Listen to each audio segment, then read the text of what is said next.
ಒಂದು ವೇಳೆ ನಮ್ಮ ಬಾಯಿಯಿಂದ ತಪ್ಪಿ ಕಟು ಶಬ್ದ ಹೊರಗಿದ್ದರೆ ತತ್ಕಾಲಕ್ಕೆ ಕ್ಷಮೆ ಬೇಡಿಕೊಳ್ಳುವರು. ಇನ್ನು ಮನಸ್ಸಿನಿಂದ ಸಹ ಯಾರಿಗೂ ಕೆಟ್ಟ ಬಯಸಬಾರದು. ಯಾರಾದರೂ ಕೆಟ್ಟ ಬಯಸಿದರೆ ಅವರಿಗೆ ಕೆಟ್ಟ ಮಾಡಿದಷ್ಟೇ ದೋಷವಿದೆ. ಮನಸ್ಸಿನಿಂದ ಕೆಟ್ಟ ಬಯಸಿದ್ರೆ ಕೆಟ್ಟ ಮಾಡಿದಷ್ಟನ ದೋಷ ಬರ್ತದೆ ಅಂತ ಹೇಳಿ. ಅದಕ್ಕಾಗಿ ಸಾಧುಗಳು ಸರ್ವರ ಕಲ್ಯಾಣವನ್ನೇ ಇಚ್ಛಿಸುತ್ತಿರುವರು.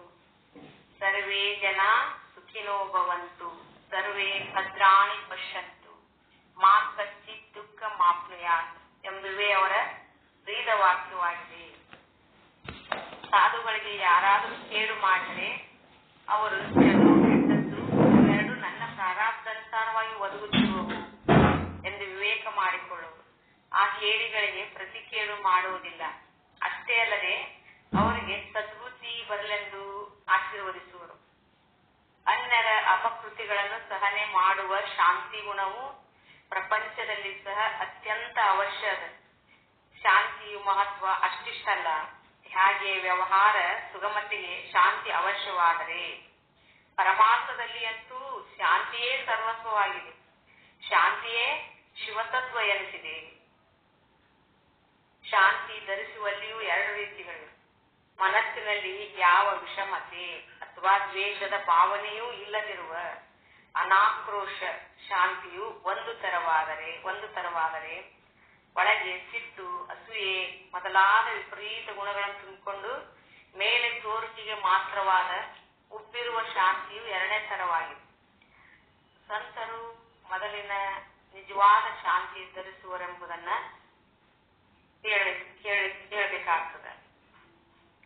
ಸಾಧುಗಳು ಸರಳರು ಶುದ್ಧರೂ ಆಗಿರ್ತಾರೆ. ಮುಖ್ಯತಃ ಅಂತರ್ಮಾಲಿನ್ಯ ತೊಳೆದು ಹಾಕಿ ಸ್ವಚ್ಛವಿರುವರು. ಶರೀರವನ್ನ ಎಷ್ಟು ಸಾರಿ ತೊಳೆದರೂ ಮತ್ತೆ ಹೊಲಸಾಗ್ತದೆ. ಅದನ್ನು ಗೋಮೂತ್ರದಿಂದ ತೊಳೆದರೂ ಅಥವಾ ಗೋಮೂತ್ರ ಕುಡಿದರೂ ಸಹ ಶುದ್ಧವಾಗಲರಿಯದು. ಶರೀರದ ರಚನೆಯೇ ಅತಿ ಹೇಸಿ ವಸ್ತುಗಳಿಂದ ಕುಡಿದ್ದರಿಂದ ಅದರ ಶುದ್ಧತೆಯು ವಿಡಂಬನೆಯೇ ಸೈ. ಸಾರಾಂಶ ಇಷ್ಟೇ, ಅಂತರಂಗದ ನಿರ್ಮಲತೆಯೇ ನಿಜವಾದದ್ದು. ಸಾಧುಗಳು ಏನ್ ಮಾಡ್ತಾರೆ, ಜ್ಞಾನರೂಪಿ ತೀರ್ಥ ಜಲದಲ್ಲಿ ಮಿಂದು ಪರಿಶುದ್ಧರಾಗಿರುತ್ತಾರೆ. ಜ್ಞಾನ ತೀರ್ಥದಲ್ಲಿ ಸ್ನಾನ ಮಾಡಿದರೆ ಪುನಃ ಮಾಲಿನ್ಯವು ಎಂದಿಗೂ ಅಂಟದು. ಈಗ ಪುಣ್ಯ ತೀರ್ಥವೆಂದು ಯಾವುದಕ್ಕೆ ಅನ್ನಬೇಕೆಂಬುದನ್ನು ಪರೀಕ್ಷಿಸುವ. ನದಿಯ ನೀರು ಎಲ್ಲಿ ಮಡುವಾಗಿ ಸ್ಥಿರವಾಗಿರುವುದು ಅದಕ್ಕೆ ತೀರ್ಥವೆಂದು ಅನ್ನುವರು.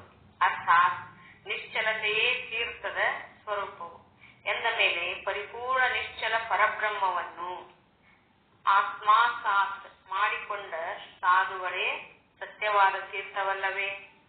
ಎಂತಲೇ ಅವರ ಪಾದ ಪ್ರಕ್ಷಾಳನೆ ಮಾಡದ ನೀರನ್ನು ಚರಣತೀರ್ಥವೆಂದು ಎಲ್ಲರೂ ಪ್ರಾಶನ ಮಾಡುವರು. ಮೊದಲಾದರೂ ಸ್ಥೂಲ ಸ್ಥಾವರ ತೀರ್ಥಗಳಲ್ಲಿ ಜ್ಞಾನಿ ಸಾಧುರೂಪಿ ಜಂಗಮ ತೀರ್ಥದ ವಾಸವಿರುತ್ತಿದ್ದು, ಹಾಗೆ ತೀರ್ಥಕ್ಷೇತ್ರಗಳಲ್ಲಿ ಸಾಧುಗಳಿರುತ್ತಿದ್ದು ಪುರಾಣ ಪುಣ್ಯಕಥೆ ಹಾಗೂ ಜ್ಞಾನ ಬೋಧ ನಡೆಯುತ್ತಿತ್ತು. ಆದರೆ ಜಡ ಶರೀರದಿಂದ ಪ್ರಾಣವು ತೊಲಗಿ ಹೋಗುವಂತೆ ಈಗ ತೀರ್ಥಗಳಿಂದ ಬೋಧ ಶಕ್ತಿಯೇ ಲಯವಾಗಿ ಬಿಟ್ಟಿರುವುದು. ಇಂತಹ ನದಿ, ಗುಡ್ಡ, ಪ್ರಾಚೀನ ಕಟ್ಟಡ ಮಾತ್ರವಾದ ತೀರ್ಥಕ್ಷೇತ್ರಗಳಿಂದ ಯಾತ್ರಿಕನ ಯಾವ ಕಲ್ಯಾಣವಾದೀತು? ಸಂತರು ಅಥವಾ ಜ್ಞಾನಿಗಳೇ ಧರ್ಮಕ್ಕೆ ಆಧಾರ ಸ್ತಂಭರು. ಅವರಿಗೆ ಗುರುಗಳು ಎನ್ನುವರು.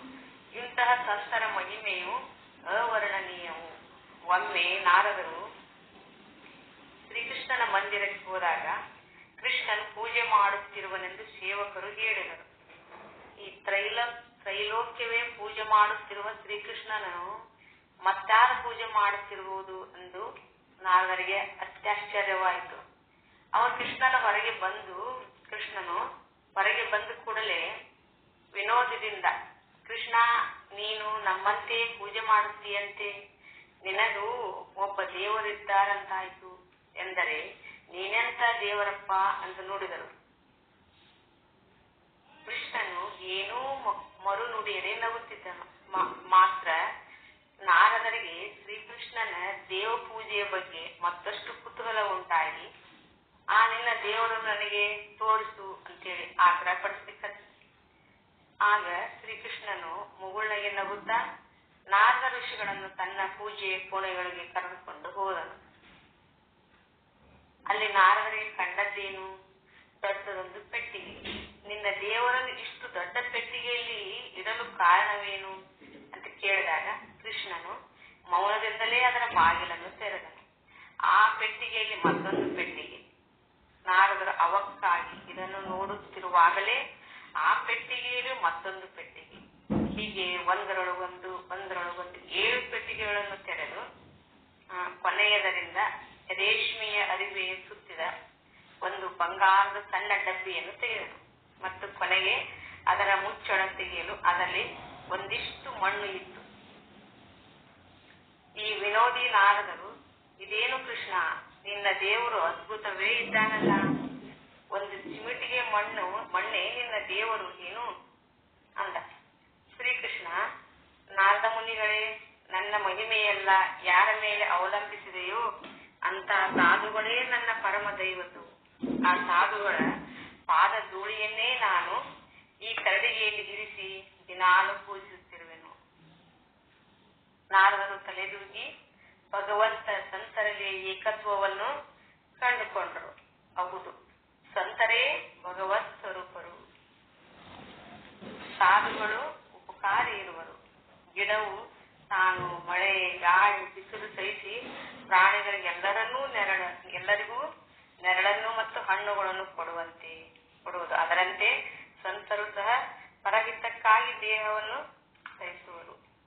ಎಲ್ಲರ ಮೇಲೆ ಅಂತಃಕರಣ, ದಯೆ, ಸಹಾನುಭೂತಿ ಇಡುತ್ತಾ ವಾಣಿಯಿಂದ ಮನುಷ್ಯ ಮಾತ್ರನ ಮನ ತಣಿಯುವಂತೆ ಮಾತನಾಡುವರು. ನೀರು,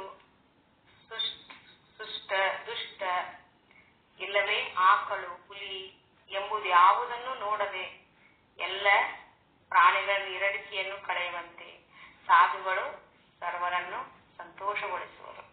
ಇನ್ನು ವಿಷಯದ ಮುಂದಿನ ಅವಧಿಯಲ್ಲಿ ನೋಡೋಣ ಹೇಳ್ತಾ ನನ್ನ 2 ವಾಕುಪುಷ್ಪಗಳನ್ನು ಸದ್ಗುರುವಿನ ಶ್ರೀಚರಣಕ್ಕೆ ಅರ್ಪಿಸಿ ನನ್ನ ವಾಣಿಗೆ ವಿರಾಮ. ಓಂ ಶಾಂತಿ ಶಾಂತಿ ಶಾಂತಿ.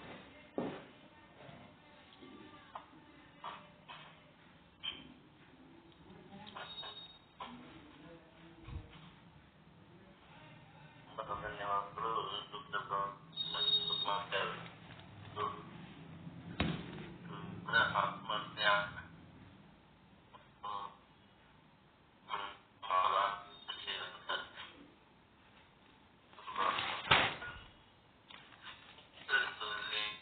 ಬಹಳ ಸುಂದರವಾಗಿ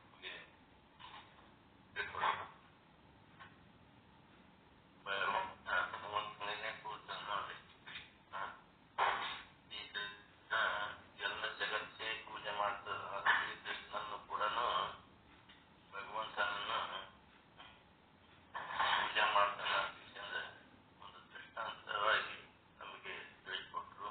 ಅದ್ಭುತವಾದಂತಹ ದೃಷ್ಟಾಂತ. ಅವರಿಗೆ ಪೂರ್ವಕವಾದಂತಹ ಅಭಿನಂದನೆ ಇದ್ದೀವಿ. ಗುರುಗಳು ಬಂದಿದ್ದಾರೆ. ಶರಣಾರ್ಥಿಗಳು ಗುರುಗಳಿಗೆ. ಶರಣಾರ್ಥಿಗಳು.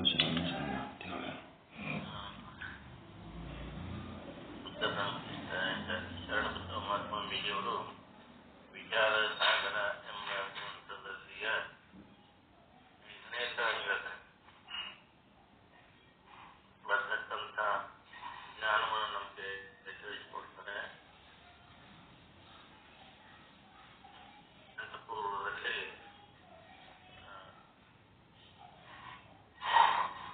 ನಾಗರತ್ನವರು ಜೋರ ಪ್ರಾರ್ಥನೆ. ಓಂ ಸದ್ಗುರು ಶ್ರೀ ಶುದ್ಧ ಬ್ರಹ್ಮಣೇ ನಮಃ. ಓಂ ಶ್ರೀ साधु विश्वदास जी महाराज की जय। सतगुरु श्री पंडित पीताम्बर जी महाराज की जय। सतगुरु श्री शरणबसव स्वामी जी महाराज की जय। ಶ್ರೀ ವಿಚಾರ ಸಾಗರ ಸಾಧು ವಿಶ್ವದಾಸ್ ಜಿಯವರ ಕೃತಿ 5ನೆಯ ತರಂಗ ಮಧ್ಯಮ ಅಧಿಕಾರಿ ಅದೃಷ್ಟಿಗೆ ಉಪದೇಶ 224ನೇ ವಿಷಯಾಂಕ ಯುವತಿಯ ಸಂಘದಿಂದ ವೀರ್ಯದ ನಾಶ ಈಗಾಗಲೇ 69ನೇ ಚೌಪಾಯಿಂದ 80ನೇ ಚೌಪಾಯಿವರೆಗೆ ಸದ್ಗುರುಗಳು ಬೋಧನೆಯನ್ನ ಪೂರೈಸಿದ್ದಾರೆ. ಈಗ ಚೌಪಾಯಿ 81ರಿಂದ 85ರವರೆಗೆ. करत गुमान हटत तेजूक्या चपटत सठ मति जन मन तू को सबहु कथा को वांछित करके मरण अंत जोड़त न पर पकर के पढ़ो पुराण वेद श्रुति गीता तर्क निपुण पुनिकिन गुण सीता करत अधीनता हितिय ऐसे बागी घर बंदर को जैसे सब कछु मन भावत करवावत पढ़ पसोही फल भांति न चावत उक्ति उक्ति सब तब ही बिसरई जब पंडित पढ़िति पटिय पे बिसरई जब कब हूँ समरत यह वेदा तब तिय में मानत कछु खेदा तिहि त्यागन की इच्छा धारे पुनिचिय नहीं ससई न सरसारई जहर कटाक्ष सई न सरल बोरई तानि समान भोह जुग जोरई मारत सारत हिय सब जन को विजहु बचतन ನ ಧನ ಕಟಕನಕೋ. ಈ ಒಂದು ಚೌಪಾಯಿಗಳ ವಾಚಾರ್ಥ ಹಾಗೂ ಲಕ್ಷಾರ್ಥಗಳನ್ನ ವಿವರವಾಗಿ ನಮ್ಮೆಲ್ಲ ಬೋಧನೆ ಮಾಡ್ಬೇಕಂತೇಳಿ ಸದ್ಗುರುಗಳಲ್ಲಿ ವಿನಯಪೂರ್ವಕವಾಗಿ ಕೇಳ್ಕೊಳ್ತೀವಿ.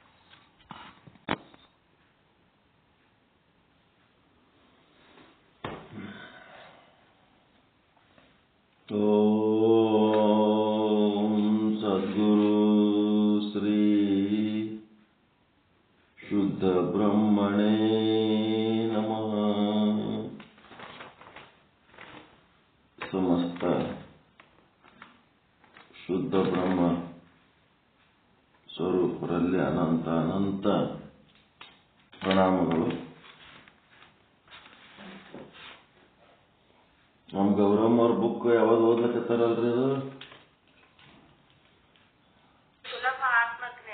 ಸುಲಭ ಆತ್ಮಜ್ಞಾನ. ಚಲೋ ಅದನ್ರಿ ಬುಕ್ ಅದು. ಸುಮ್ಮ ಓದ್ಕೊತಾದ್ರೆ ತಿಳಿತದ ಕೇಳಕ. ಬಾಲ ಸಂಗತ್ ಅಂತ ಸಣ್ಣ ಹುಡುಗರಿಗೆ ಕುಂದಿರಿಸಿ 12ರಿಂದ 22 ವಯಸ್ಸಿನ ಹುಡುಗರಿಗೆ ಹೇಳಕ್ಕದ ಸುಲಭ ಆತ್ಮಜ್ಞಾನ.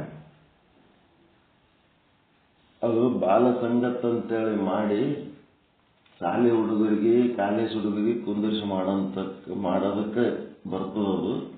ನೋಡ್ರಿ, ಆ ಥರ ಮಾಡಿ ಸಣ್ಣ ಹುಡುಗರಿಗೆ ಜಮಾಯಿಸಿ ಮಾಡ್ಲಕ್ಕೆ ಬರ್ತಿತ್ತಂದ್ರೆ ಹುಡುಗರನ್ನ ಕರೆದು ಕುಂದಿರಿಸಿ ಒಂದು ಬೇರೆ ಟೈಮ್ ತಗೊಂಡು ಅವ್ರಿಗೆ ಕಲಿಸ್ಬೇಕದು ಸುಲಭ ಆತ್ಮಜ್ಞಾನ. ಸ್ವಲ್ಪ ಎಕ್ಸ್ಪ್ಲೇನ್ ಮಾಡ್ಬೇಕು.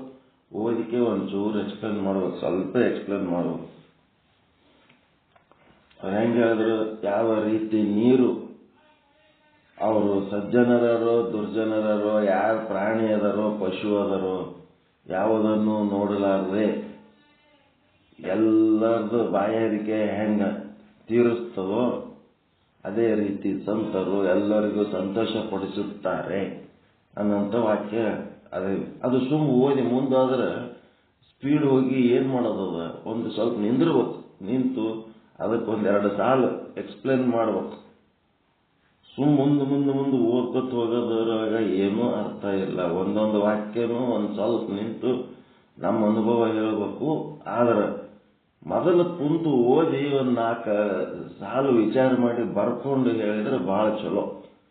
ಇಲ್ಲೇ ಸೀದಾ ಬುಕ್ ತಗೊಂಡು ಬಂದು ಕೂತು ಸತ್ಸಂಗದ ಟೈಮ್ನಾಗೆ ಅದು ಓದಿದ್ರೆ ಅದು ಓದಿದವರಿಗೆ ಉಪಯೋಗ ಆಗಲ್ಲ, ಮುಂದೆ ಕೂತು ಕೇಳಿದವ್ರಿಗೆ ಉಪಯೋಗ ಆಗಲ್ಲ. ಒಂದು ಸ್ವಲ್ಪ ತಮ್ಮ ಅನುಭವ ಅದರೊಳಗೆ ಬೆರೆಸಿ ಹೇಳಿದ್ರೆ ಚಲೋ ಅಂತ ನಮಗೆ ಅನ್ನಿಸ್ತದೆ. ಅದೇನು ತಿಳಿಲಾರ್ದಲ್ಲ ಏನಲ್ಲ, ಎಲ್ಲರಿಗೂ ತಿಳಿತದ. ಒಂದು ವಾಕ್ಯ ಓದಬೇಕು, ನೀವು ಮೊದಲು ಓದ್ಬೇಕು. ಈಗ ಇಲ್ಲೇ ಡೈರೆಕ್ಟ್ ಬುಕ್ ತಕೊಂಡು ಓದೋದಲ್ಲ, ಮೊದಲೇ ಓದ್ಕೊಂಡು ಮೊದಲೇ ಒಂದು 4 ಸಾಲು ಬರ್ಕೋಬೇಕು. ಒಂದೊಂದು ವಾಕ್ಯಕ್ಕೆ ನಿಮ್ಮ ಅನುಭವ ಬೆರೆಸಿ ಹೇಳ್ಕೊತ ಹೋಗ್ಬೇಕು.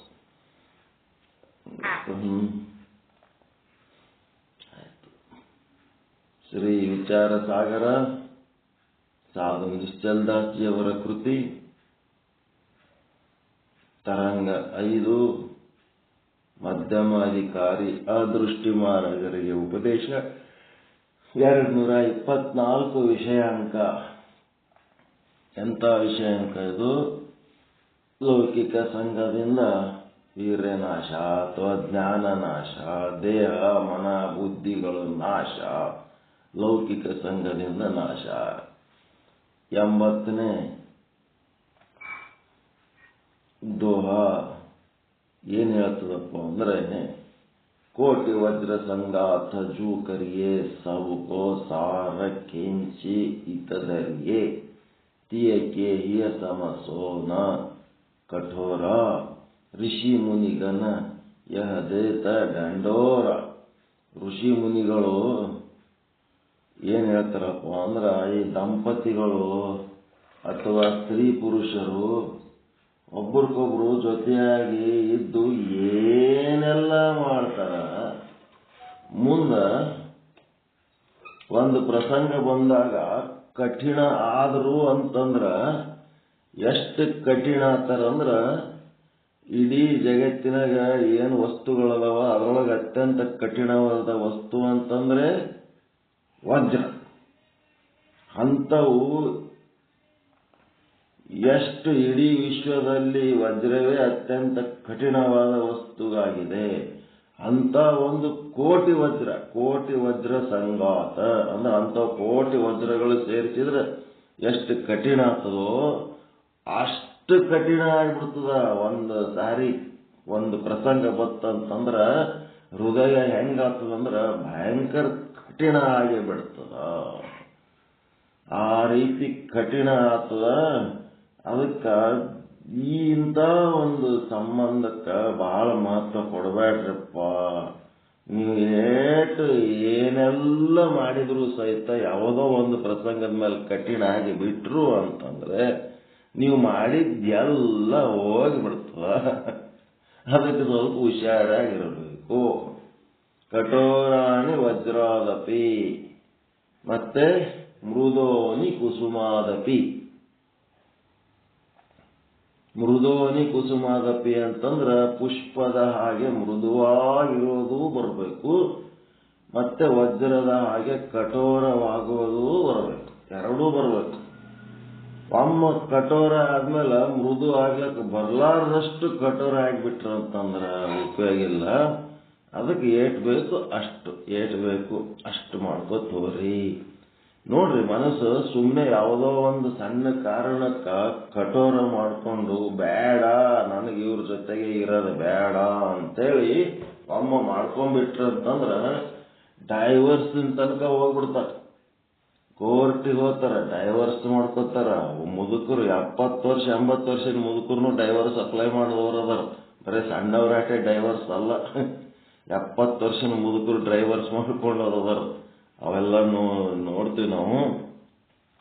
ಅಷ್ಟು ಕಠೋರ ಆಗಿಬಿಡ್ತಾರ. ಇಡೀ ಜೀವನ ಕೂಡಿ ಬದುಕಿದ್ರು ಕೊನೆಯ ಕೆಲವೊಂದು ಕೈ ಪ್ರಸಂಗಗಳು ಬಂದಾಗ ಅವು ನಿಭಾಯಿಸ್ಲಿಕ್ಕೆ ಆಗ್ಲಾರ್ದಂಗಾಗಿ ಡೈವರ್ಸಿಗೆ ಹೋಗಿ ಇಲ್ಲಿ ನಮ್ಮ ಫ್ರೆಂಡ್ ಒಬ್ಬವನು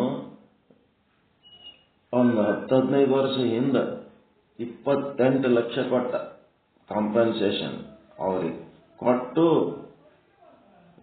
ಡೈವರ್ಸ್ ತಗೊಂಡ.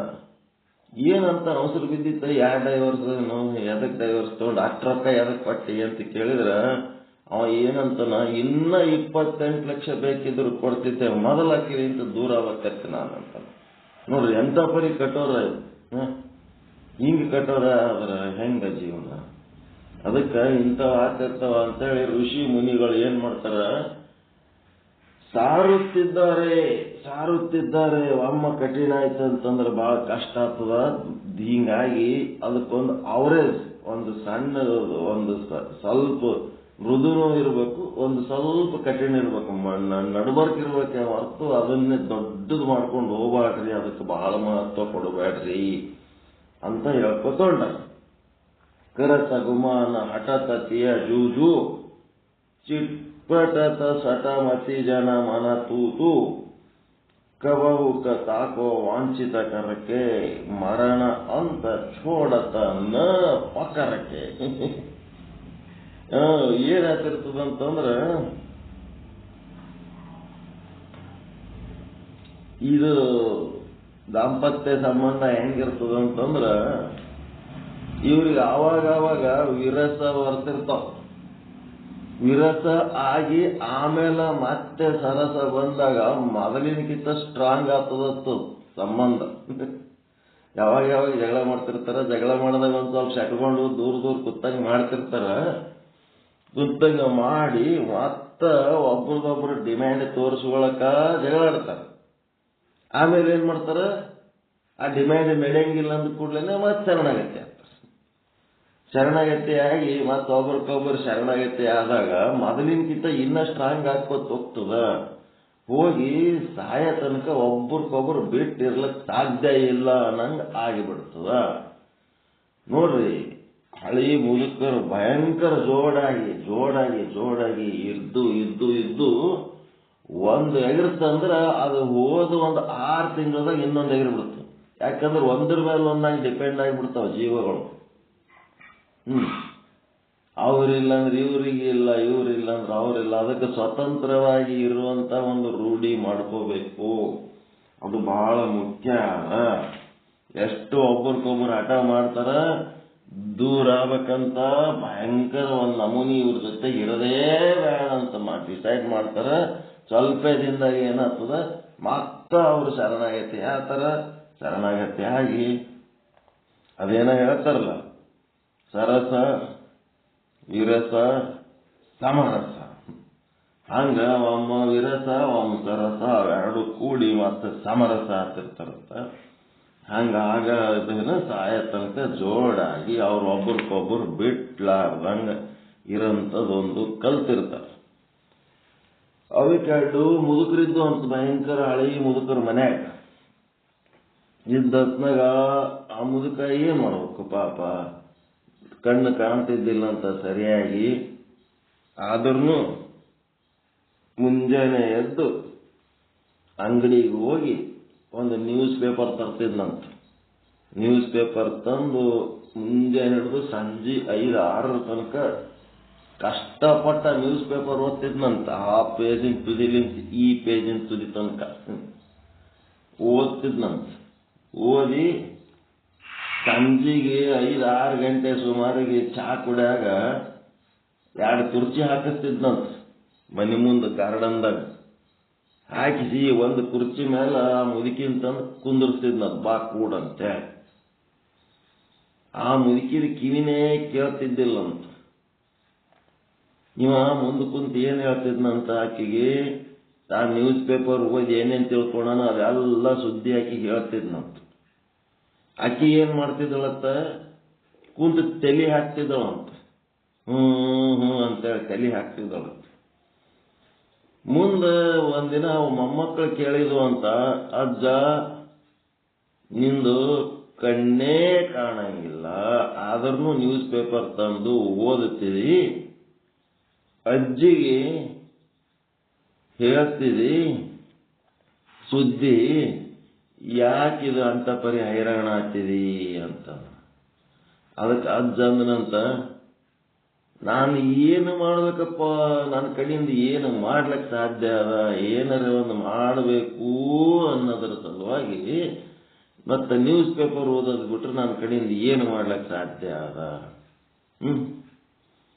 ನ್ಯೂಸ್ ಪೇಪರ್ ಓದೋದು ಬಿಟ್ರೆ ಬೇರೆ ನನ್ನ ಕಡೆಯಿಂದ ಏನು ಮಾಡ್ಲಿಕ್ಕೆ ಸಾಧ್ಯ, ಅದಕ್ಕೆ ನಾನು ನ್ಯೂಸ್ ಪೇಪರ್ ಓದ್ತೀನಿ. ಮತ್ತು ನನಗೆ ಯಾರು ಮಾತಾಡಿಸ್ತೀರಿ, ನಿಮ್ಮದು ನೀವು ಸಾಲಿ ನೌಕರಿ ಅಂತ ನಿಮ್ಮದ್ರಾಗೆ ಬಿಜಿ ಇರ್ತೀರಿ, ಮತ್ತು ನನ್ನ ಸಂಗಟ ಯಾರೊಬ್ರು ಮಾತಾಯ್ತ ಚಂದ ಕೂತ್ ಆಡಂಗಿಲ್ಲ.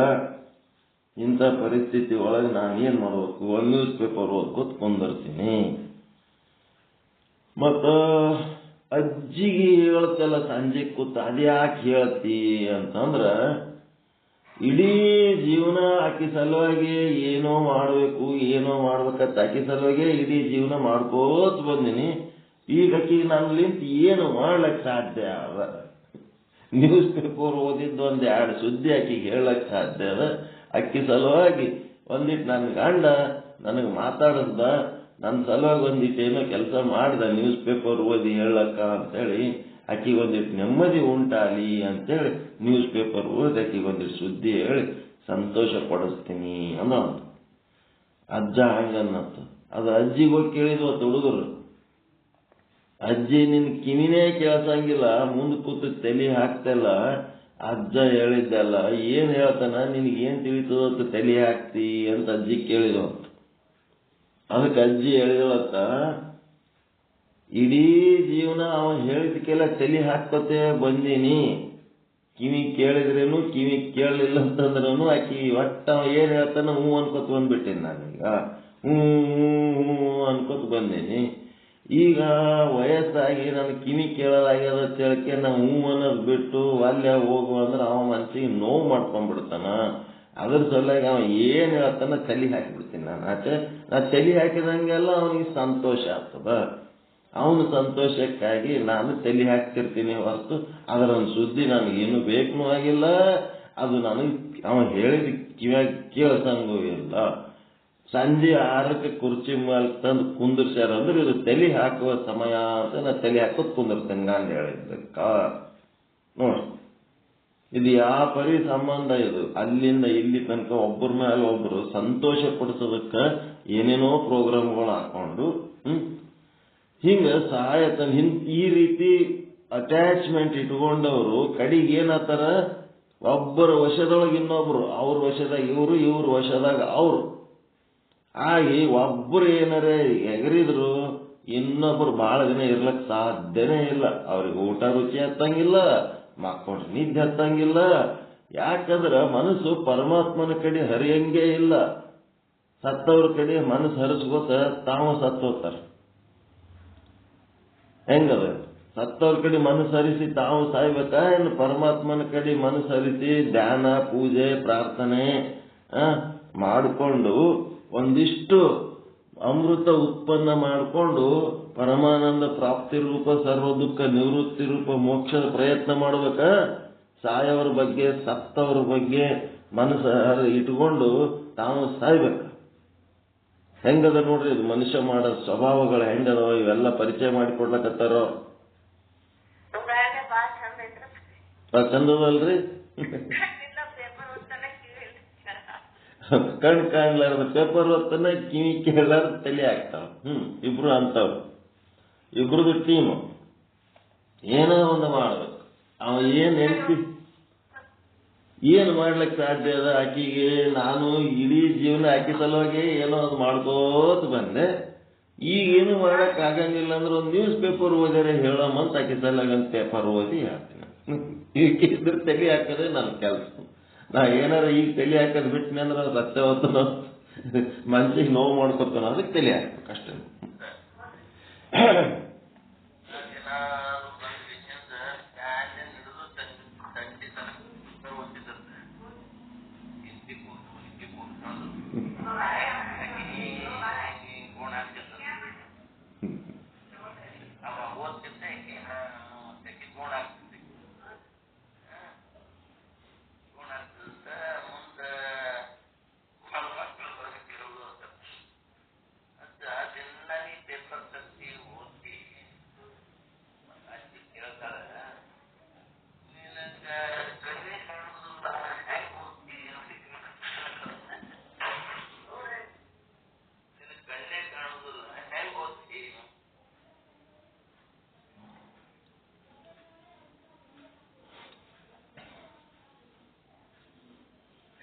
ಹೆಂಡತಿ ಸಲುವಾಗಿ ಒಂದಿಟ್ಟು ಏನೋ ಕೆಲಸ ಮಾಡ್ಬೇಕಂತ ಓದ್ತೀನಿ, ಓದಿ ಹೇಳ್ಬೇಕು ಅಂತ ಕೆಲಸ ಮಾಡ್ಲಕತ್ತೀನಿ. ಅಕ್ಕಿ ಸಲುವಾಗಿ ಕಷ್ಟಪಟ್ಟು ಓದ್ಲಕತ್ತೀನಿ, ಓದಿ ಹೇಳ್ತೀನಿ. ಏನು ಮಾಡಿಲ್ಲ ಅಂತಂದ್ರೆ ಆಕಿಗೆ ನಿರಾಶೆ ಆಗ್ತದ. ದಿನ ಒಂದಿಟ್ಟು ಏನಾರ ನನ್ನ ಸಲುವಾಗಿ ಮಾಡ ಗಂಡ ಇವತ್ತು ಏನು ಮಾಡಿಲ್ಲ, ಮಾತಾಡಿಲ್ಲ ಅನಿಸ್ತಿರ್ತದ ಆಕಿಗೆ. ಅದಕ್ಕೆ ಆಕಿಗೆ ಸಂತೋಷ ಪಡಿಸ್ಲಕ್ಕ ನ್ಯೂಸ್ ಪೇಪರ್ ಓದಿ ಆಕಿಗೆ ಹೇಳ್ತೀನಿ, to do something to my wife. ನನ್ನ ಹೆಂಡತಿಗೆ ಒಂಚೂರು ಏನು ಮಾಡಬೇಕು ಅಂತ ಮಾಡ್ತೇನೆ. ನೀನ್ಯಾಕ ಕಿವಿನ ಕೇಳಿಸಲ್ಲ ಅವ ಹೇಳಿದಕ್ಕೆಲ್ಲ ತಲೆ ಹಾಕ್ತಿ ಅಂದ್ರೆ ಇಡೀ ಆಯುಷ್ಯ ನಾ ಹಿಂಗೆ ತಲೆ ಹಾಕ್ಕೋತೇ ಬಂದೀನಿ. ಮತ್ತು ಅವನು ಹೇಳಿದ್ದು ತಿಳಿದೇ ಇರಲಿ, ಅವಶ್ಯಕತೆ ಆದೋ ಅನಾವಶ್ಯಕ ಆದೋ ಕೇಳಿದ್ದೇ ಇರಲಿ, ತಲೆ ಹಾಕದೆ ನನ್ನ ಕೆಲಸ ಹ್ಞೂ ಅನ್ಕೋತ ನಾ ಹ್ಞೂ ಅಂದಂಗೆಲ್ಲ ಅವನಿಗೆ ಶಕ್ತಿ ಬರ್ತದ, ನಾ ಹ್ಞೂ ಅಂದಂಗೆಲ್ಲ ಅವನಿಗೆ ಸಂತೋಷ ಆಗ್ತದ. ಅದ್ರ ಸಲುವಾಗಿ ಅವನ ಮುಂದೆ ಹ್ಞೂ ಅಂದ್ರೆ ಸಾಕು, ಅವನ ಸಂತೋಷಕ್ಕಾಗಿ ನಾನು ತಲೆ ಹಾಕ್ಲಿಕ್ಕತ್ತೀನಿ ಹೊರತು ಮತ್ತೆ ಅದರೊಳಗಿನ ವಿಷಯ ನನಗೆ ಬೇಕೂ ಆಗಿಲ್ಲ, ಅದೇನು ಕಿವಿ ಕೇಳ್ಸಂಗೂ ಇಲ್ಲ, ಸಂಬಂಧ ಇಲ್ಲ ಅದು ನನಗೆ ಅಂತ. ಹಿಂಗೆ ಇರ್ತಾವೆ ಅಟ್ಯಾಚ್ಮೆಂಟ್ಸ್. ಇದೇ ಕುಂತು ಗುರುಗಳ ಮುಂದೆ, ತತ್ವಜ್ಞಾನಿಗಳ ಮುಂದೆ ಕುಂತು ಕೇಳಿದ್ರೆ ಎಷ್ಟು ಸಾರ್ಥಕ ಆಗ್ತದ. ಪರಸ್ಪರ ದಾಂಪತ್ಯ ಅನ್ನೋದು ಇದು ಹೆಂಗದ ಅಂತಂದ್ರೆ ಸಾಯ ತನಕನೂ ಬಿಡ್ಲಾರ್ದಂತ ದಾಂಪತ್ಯ ಹಿಂಗಿರ್ತಾವ. ಅದಕ್ಕೆ ಕಠಿಣ ಆಗುವಂಥದ್ದು ಕಲಿಬೇಕು, ಕಠಿಣ ಆಗುವಂಥದ್ದು ಕಲಿಬೇಕು. ಎಲ್ಲ ಕಠಿಣ ಆಗಬಾರ್ದು, ಮೃದುನೂ ಆಗಬಾರ್ದು. ಏನಾಗಬೇಕಂದ್ರೆ ಹೃದಯ ಇಲ್ಲದವರಾಗಿ ಜೀವನ ಮಾಡಬೇಕು. ಹೆಂಗಾಗಬೇಕು? ಹಾರ್ಟ್ಲೆಸ್. ಹಾರ್ಟ್ ಇದ್ದಾಗ ಅದು ಏನು ಮಾಡ್ತದ? ಅವನು ಕಠಿಣ ಆಗ್ತದ, ಅವನು ಮೃದು ಆಗ್ತದ. ಹಾರ್ಟ್ಲೆಸ್ ಆಗಬೇಕು, ಹಾರ್ಟ್ಲೆಸ್. ಏನೂ ಇರಬಾರ್ದಲ್ಲಿ. ಇದು ನಾವು ಹೇಳೋ ಸಂದೇಶ. ಇದು ಹಾರ್ಟೇ ಇರಬಾರ್ದಲ್ಲಿ. ಹೃದಯದೊಳಗೆ ಹಾರ್ಟ್ ಇರಲಾರ್ದವ್ರಾಗಿರ್ಬೇಕು. ಈ ಕಡೆ ಶರಣಾಗತಿನೂ ಇರಬಾರ್ದು, ಆ ಕಡೆ ಕಠಿಣನೂ ಆಗಬಾರ್ದು. ಅದು ಏನು? ನಮ್ಮ ಜೊತೆಗೆ ಇರುವಂತ ಒಂದು ಸಂಗಾತಿ ಅಷ್ಟೇ ಹೊರತು ಅದರ ಜೊತೆಗೆ ಮೃದು ಆಗೋದು, ಕಠಿಣ ಆಗೋದು ಇವೆಲ್ಲ ಏನದವ ಅಟ್ಯಾಚ್ಮೆಂಟಿನೊಳಗೆ ಆಗುವಂತ ಹೆಚ್ಚು ಕಡಿಮೆಗಳು. ಅವು ಆಗಬಾರ್ದು, ಹೆಚ್ಚುನೂ ಆಗಬಾರ್ದು, ಮೃದುನೂ ಸುಮ್ ಜೊತೆಗಿರೋದಕ್ಕೆ ಕಠಿಣ ಆಗಿ ಯಾಕಿರ್ಬೇಕು, ಮೃದುವಾಗಿ ಯಾಕಿರ್ಬೇಕು? ಎದಕ್ಕೆ ಆಗ್ಬೇಕು ಅವೆಲ್ಲ ಅನಾವಶ್ಯಕ. ಅಟ್ಯಾಚ್ಮೆಂಟ್ ಇರ್ಲಾರ್ದವ್ರು ಹೆಂಗಿರ್ತಾರ ಅಂದ್ರೆ ಹಾರ್ಟ್ಲೆಸ್ ಇರ್ತಾರ. No attachment, no detachment. ಸುತ್ತಮುತ್ತ ಏನೇನೋ ಅದಾವ, ಅವ್ರ ಸಂಗತಿ ಇವುವಪ್ಪ. ಇದು ಕಲಿಬೇಕು ನಾವು. ಇದು ಕಲ್ತೇವಂತಂದ್ರೆ ಇದ್ರೂ ಸಂತೋಷ, ಇಲ್ಲಂದ್ರೂ ಸಂತೋಷ. ಇರಬೇಕಂತಿಲ್ಲ, ಇರಬಾರ್ದು ಅಂತಲ್ಲ. ಅದವ ನಮ್ಮ ಭೋಗದಾಗ ಇರಲಿ, ಇಲ್ಲದಂಗೆ ಆತವ ಆಯ್ತು, ಹೋದ್ರೆ ಹೋಲಿ. ನಾವು ಆತ್ಮ ಸಂಗಾತಕ್ಕೆ ಚೆನ್ನ ಮಲ್ಲಿಕಾರ್ಜುನ ಉಂಟು. ಇದು ಕಲಿಬೇಕು ನಾವು. ಹಸಿವಾದೊಡೆ ಭಿಕ್ಷಾನ್ನಗಳುಂಟು, ತೃಷೆಯಾದೊಡೆ ಕೆರೆ ಬಾವಿಗಳುಂಟು, ಅಂಗ ಶೀತಕ್ಕೆ ಬಿಸುಟಿದ ಚಿಂದಿಗಳುಂಟು, ಶಯನಕ್ಕೆ ಹಾಳು ದೇಗುಲಗಳುಂಟು. ಇದು ಏನದವ ಅದವ, ಇಲ್ಲಂದ್ರೂ ಇಲ್ಲ, ಇಲ್ಲಂದ್ರೂ ಎಂಥದೋ ಒಂದು ಜೀವನ ಮಾಡಬೇಕು. ಆದರೆ ಕೊನೆಯ ಸಾಲಿನಲ್ಲಿ ಚನ್ನಮಲ್ಲಿಕಾರ್ಜುನ ದೇವ ಆತ್ಮ ಸಂಗಾತಕ್ಕೆ ನೀನೆನಗುಂಟು. ಚನ್ನಮಲ್ಲಿಕಾರ್ಜುನನನ್ನು ಆತ್ಮ ಸಂಗಾತಿ ಮಾಡಿಕೊಂಡ ಮೇಲೆ ಇನ್ಯಾತರ ಸಂಗಾತ ಬೇಕಾಗಿ? ಅಂಥದೊಂದು ಗೊತ್ತಿರ್ಲಾರ್ದಕ್ಕೆ ಇಂಥದ್ದು ಸಂಗಾತ, ಕಠಿಣ ಆಗಂತ ಸಂಗಾತ, ಮೃದು ಆಗಂತ ಸಂಗಾತ. ಈ ಎರಡು ಚನ್ನಮಲ್ಲಿಕಾರ್ಜುನ ಕಠಿಣನೂ ಇಲ್ಲ, ಮೃದುನೂ ಇಲ್ಲ. ಅಂಥದ್ದೊಂದು ಮೆಸೇಜ್ ಅದ. ಇವೆಲ್ಲ ತಿಳ್ಕೋಬೇಕು. ಪಂಜರದೊಳಗಿನ ಹಕ್ಕಿಯ ಹಾಗೆ ಬಂಧಿಸಿ ಇಟ್ಟುಕೊಂಡಿರುತ್ತಾರೆ ಪರಸ್ಪರ ದಂಪತಿಗಳು. ಈ ಬಜಾರ್ದಾಗ ಓದ್ತಿರ್ತೀವಿ, ಯಾರೋ ಮನ್ಯಾಗ ಕರೆದಿರ್ತಾರ, ಮತ್ತೆ ಯಾರೋ ಮನ್ಯಾಗ ಕರೆದ ಕೂಡ್ಲೇನೆ ಏನ್ ಮಾಡ್ತಾರ? ಇಲ್ಲ ಅಂತಂದ್ರೆ ಅಂಗಡಿಯಾಗ ಪೂಜೆ ಇರ್ತಾವ, ಕರೆದಿರ್ತಾರ. ಅವ್ರೇನೋ ಒಂದು ಬಾಳೆಹಣ್ಣ, ಎಲೆ ಅಡಿಕೆ ಏನೋ ಒಂದು ಕೊಟ್ಟು ಕ್ಯಾರಿ ಬ್ಯಾಗ್ನಾಗ ಕೊಟ್ಟು ಕಳಿಸ್ಬಿಡ್ತಾರೆ, ತೊಗೊಂಡೋರಿ ಅಂತ. ಈಗ ಗಂಡ ಏನ್ ಮಾಡ್ತಾನ? ನಾವು ಅವನೇ ಇಲ್ಲಿ ತಿಂದ್ರಿ ಅಂತ ಚಂದ ಮನೆಗೆ ಹೋಗಿ ಇಬ್ರು ತಿನ್ನೋ ದೇವ್ರ ಪ್ರಸಾದ ಅಂತೇಳಿ ಹಿಡ್ಕೊಂಡು ಹೋಗ್ತಾನೆ. ಹಿಡ್ಕೊಂಡು ಹೋಗಿ ಮನ್ಯಾಗ ಪಟ್ರಿ ಅಂತಂದ್ರೆ ಅದಕ್ಕೆ ಇಷ್ಟುದ್ದ ಎಕ್ಸ್ಪ್ಲನೇಷನ್ ಕೊಡ್ಬೇಕು. ಯಾರು ಬಲ್ಲಿ ಹೋಗಿದ್ರು, ಎಷ್ಟೊತ್ತು ಹೋಗಿದ್ರು, ಏನ್ ಮಾತಾಡಿದ್ರು, ಏನ್ ಕೂತ್ರಿ, ಯಾರಿದ್ರು, ಏನು. ಸುಮ್ಮ ಅಲ್ಲೇ ಒಂದು ಬಾಳೆಹಣ್ಣು ತಿಂದು ಬರ್ತಾರೆ, ಕಿರಿಕಿರಿ ಮುಗಿತಿಲ್ಲ. ಅದಕ್ಕೆ ಇಟ್ಟುದ್ದ ಕೇಳೋದು ಹೇಳೋದು ಚಾಲು. ಹಿಂಗಿರ್ತಾವ. ಅದಕ್ಕೆ ಏನ್ ಮಾಡ್ಬೇಕು? ಎಷ್ಟಿರ್ಬೇಕು ಅಷ್ಟಿರ್ಬೇಕು, ಅತಿ ಅಟ್ಯಾಚ್ಮೆಂಟ್ ಇರಬಾರ್ದು. ಪಡ್ಯೋ 82ನೇ ಚೌಪಾಯಿ ಪಡ್ಯೋ ಪುರಾಣ ವೇದ ಸ್ಮೃತಿ ಗೀತಾ ತರ್ಕ ನಿಪುಣ ಪುನಿ ಕಿನವು ನ ಜೀತ ಕರತ ಅಧೀನ ತಾಹೀತಿಯ ಐತೆ ಬಾಜಿಗಾರ ಬಂದರ್ ಕೋ ಜೈಸೆ. ಈ ದಂಪತಿಗಳು ಹೆಂಗಿರ್ತಾರಪ್ಪ ಅಂತಂದ್ರೆ ಅವರು ಪುರಾಣ ಓದಿರ್ಬೋದು, ವೇದಗಳು ಓದಿರ್ಬೋದು, ಸ್ಮೃತಿಗಳು, ಗ್ರಂಥಗಳು, ಉಪನಿಷತ್ತುಗಳು, ವಿಚಾರ ಸಾಗರ ಏನೇನು ಓದ್ಲಕ್ಕ ಬರ್ತಾವಲ್ಲ ಗ್ರಂಥಗಳು, ಭಗವದ್ಗೀತೆ ರಾಗಬದ್ಧವಾಗಿ ಹಾಡುತ್ತಿರಬಹುದು. ಅವ್ರು ಎಷ್ಟೇ ನಿಪುಣರಾಗಿ ಇನ್ನೊಬ್ಬರ ಜೊತೆಗೆ ತರ್ಕ ಮಾಡಿ, ನ್ಯಾಯಶಾಸ್ತ್ರ, ತರ್ಕ ನಿಪುಣ ಏನಾದರೂ ಸಹಿತ ಪರಸ್ಪರ ಒಬ್ಬರನ್ನೊಬ್ಬರು ಜಯಿಸಿಲ್ಲ. ಪರಸ್ಪರ ದಂಪತಿಗಳು ಒಬ್ಬರಿಗೊಬ್ರು ಏನಾಗ್ಯಾರ? ಪರಸ್ಪರ ದಂಪತಿಗಳು ಒಬ್ಬರಿಗೊಬ್ರು ಜಯಿಸಿಲ್ಲ ಅಂದ್ರೆ ಪರಸ್ಪರ ಶರಣಗತಿ ಅದರವರು ದಂಪತಿಗಳು. ಅವಲಂಬನೆ, ಶರಣಾಗತಿ. ಅಕ್ಕಿ ಹೇಳ್ದಂಗೆ ಇವ ಕೇಳ್ಬೇಕು, ಇವ ಹೇಳ್ದಂಗೆ ಅಕ್ಕಿ ಕೇಳ್ಬೇಕು. ಒಂದಿಲ್ಲ ಇನ್ನೊಂದು ರೀತಿಯಲ್ಲಿ ಸೋತು ಬಿಟ್ಟಿದ್ದಾರೆ. ಹೆಂಗಾಗ್ಯಾರಪ್ಪ ಅಂತಂದ್ರೆ ಕೋತಿ ಆಡ್ಸವ ಕೋತಿಗೆ ಬೈಟ್ ಅಂದ್ರೆ ಬೈಟ್, ಊಟ ಅಂದ್ರೆ ಊಟ, ಡ್ಯಾನ್ಸ್ ಕರ್ ಅಂದ್ರೆ ಡ್ಯಾನ್ಸ್ ಕರ್, ಚಲೋ ಚಕ್ಕರ್ ಮಾರ್ ಅಂದ್ರೆ ಚಕ್ಕರ್ ಮಾರ್. ಅದು ಹೆಂಗದ ಹಂಗ ಒಬ್ರಿಗೊಬ್ರು ಏನಾಗ್ಬಿಟ್ಟಾರ? ಶರಣಾಗತಿ ಅದರ. ಅವ್ರ ಬೆಕ್ಕದಟ್ಟು ಶಾಸ್ತ್ರಗಳಲ್ಲಿ ಈ ದಾಂಪತ್ಯ ಜೀವನ ಅನ್ನೋದು ಬಹಳ ಸಮಸ್ಯೆ ಆದ. ಇದ್ರೊಳಗ ನೀವು ಅತಿ ಹಚ್ಕೋಬೇಡ್ರಿ. ಜೊತೆಗೆ ಇದ್ರೆ ಇರ್ಲಿ, ಇಲ್ಲ ಅಂದ್ರೆ ಹೋಲಿ, ನೀವು ಪರಮಾತ್ಮನ ವಿಚಾರದಾಗ ಇರ್ರಿ ಅಂತೇಳಿ ಶಾಸ್ತ್ರಗಳು ಎಷ್ಟು ಹೇಳಿದ್ರೂ ಸಹಿತ ಅವು ಯಾವ ಲೆಕ್ಕದಾಗಿಲ್ಲ. ಪರಸ್ಪರ ಹೆಂಗಾಗ್ಯಾರ? ಗಂಡಗ ಹೆಣತಿ ಕೋತಿ ಆದಂಗಾಗ್ಯಾಳ, ಗಂಡ ಕೋತಿ ಆಡ್ಸವ ಆದಂಗಾಗ್ಯಾನ, ಹೆಣತಿಗೆ ಗಂಡ ಕೋತಿ ಆದಂಗಾಗ್ಯಾನ, ಹೆಣತಿ ಕೋತಿ ಆಡ್ಸಕ್ಕೆ ಆದಂಗಾಗ್ಯಾಳ. ಹಿಂಗಾಗ್ಯಾರ.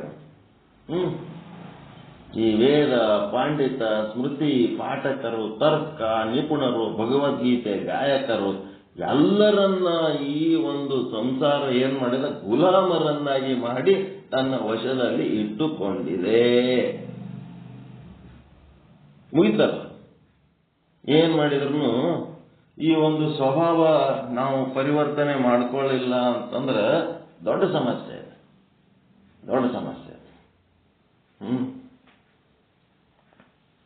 ಮನ್ಯಾಗ ಹೇಳ್ತಿರ್ತಾರ ನೋಡ್ರಿ, ಕಠೋರಾಗಂತವನು ಹೇಳ್ತಿರ್ತಾರ, ಮೃದು ಆಗಂತವನು ಹೇಳ್ತಿರ್ತಾರ. ಎಂತ ಚಂದ ಹೆಂಡತಿ ಮಕ್ಕಳು ಎಲ್ಲ ಚಂದ ಮಾಡ್ಕೊಂಡು ಓರ್ಯಪ್ಪ ಒಂದಿಷ್ಟು ಮಂದಿ ಹೇಳ್ತಿರ್ತಾರ. ಅಕ್ಕಿಂದ ಏನ್ ಹಚ್ಚಿದೆ? ಅಕ್ಕಿ ಬುದ್ಧಿ ಕಲಿಸ್ಬೇಕು, ಹಿಂಗ ಮಾಡವಂತ ಅವ್ರು ಅಂತಾರ. ಅವನಿಗೆ ಬುದ್ಧಿ ಕಲ್ಸಮು, ಹಂಗ ಮಾಡವಂತ ಅವ್ರು ಅಂತಾರ. ಒಂದಿಷ್ಟು ಮಂದಿ ಆ ಗಂಡ ಹೆಂಡತಿ ಜಗಳ ಹಚ್ಚಿ ಕಠೋರ ಮಾಡ್ಲಕ್ ಕಲಿಸ್ತಾರ. ಒಂದಿಷ್ಟು ಮಂದಿ ಚಲೋ ಮಾಡ್ಕೊಂಡು ತಿನ್ರಿ ಅಂತ ಹೇಳ್ತಿರ್ತಾರ. ಇವ್ರು ಯಾರು ಮತ್ತು ಕೇಳಬಾರ್ದು. ಅಲ್ಲಿ ಹಾರ್ಟಿನ ಕೆಲಸನೇ ಇಟ್ಕೋಬಾರ್ದು.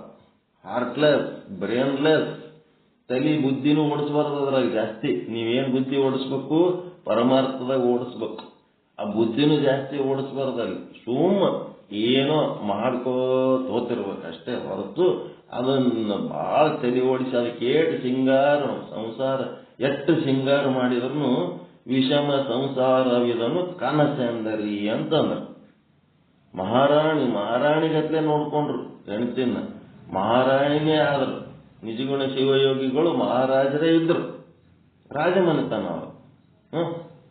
ಅಂತ ರಾಜಮನೆತನ ರಾಜರು ಇದ್ರೂ ಸಹಿತ ಆ ಮಹಾರಾಣಿ ಮನಸ್ಸು ಯಾರು ಬಲ್ಲಿತ್ತು? ಮಂತ್ರಿ ಬಲ್ಲಿತ್ತು.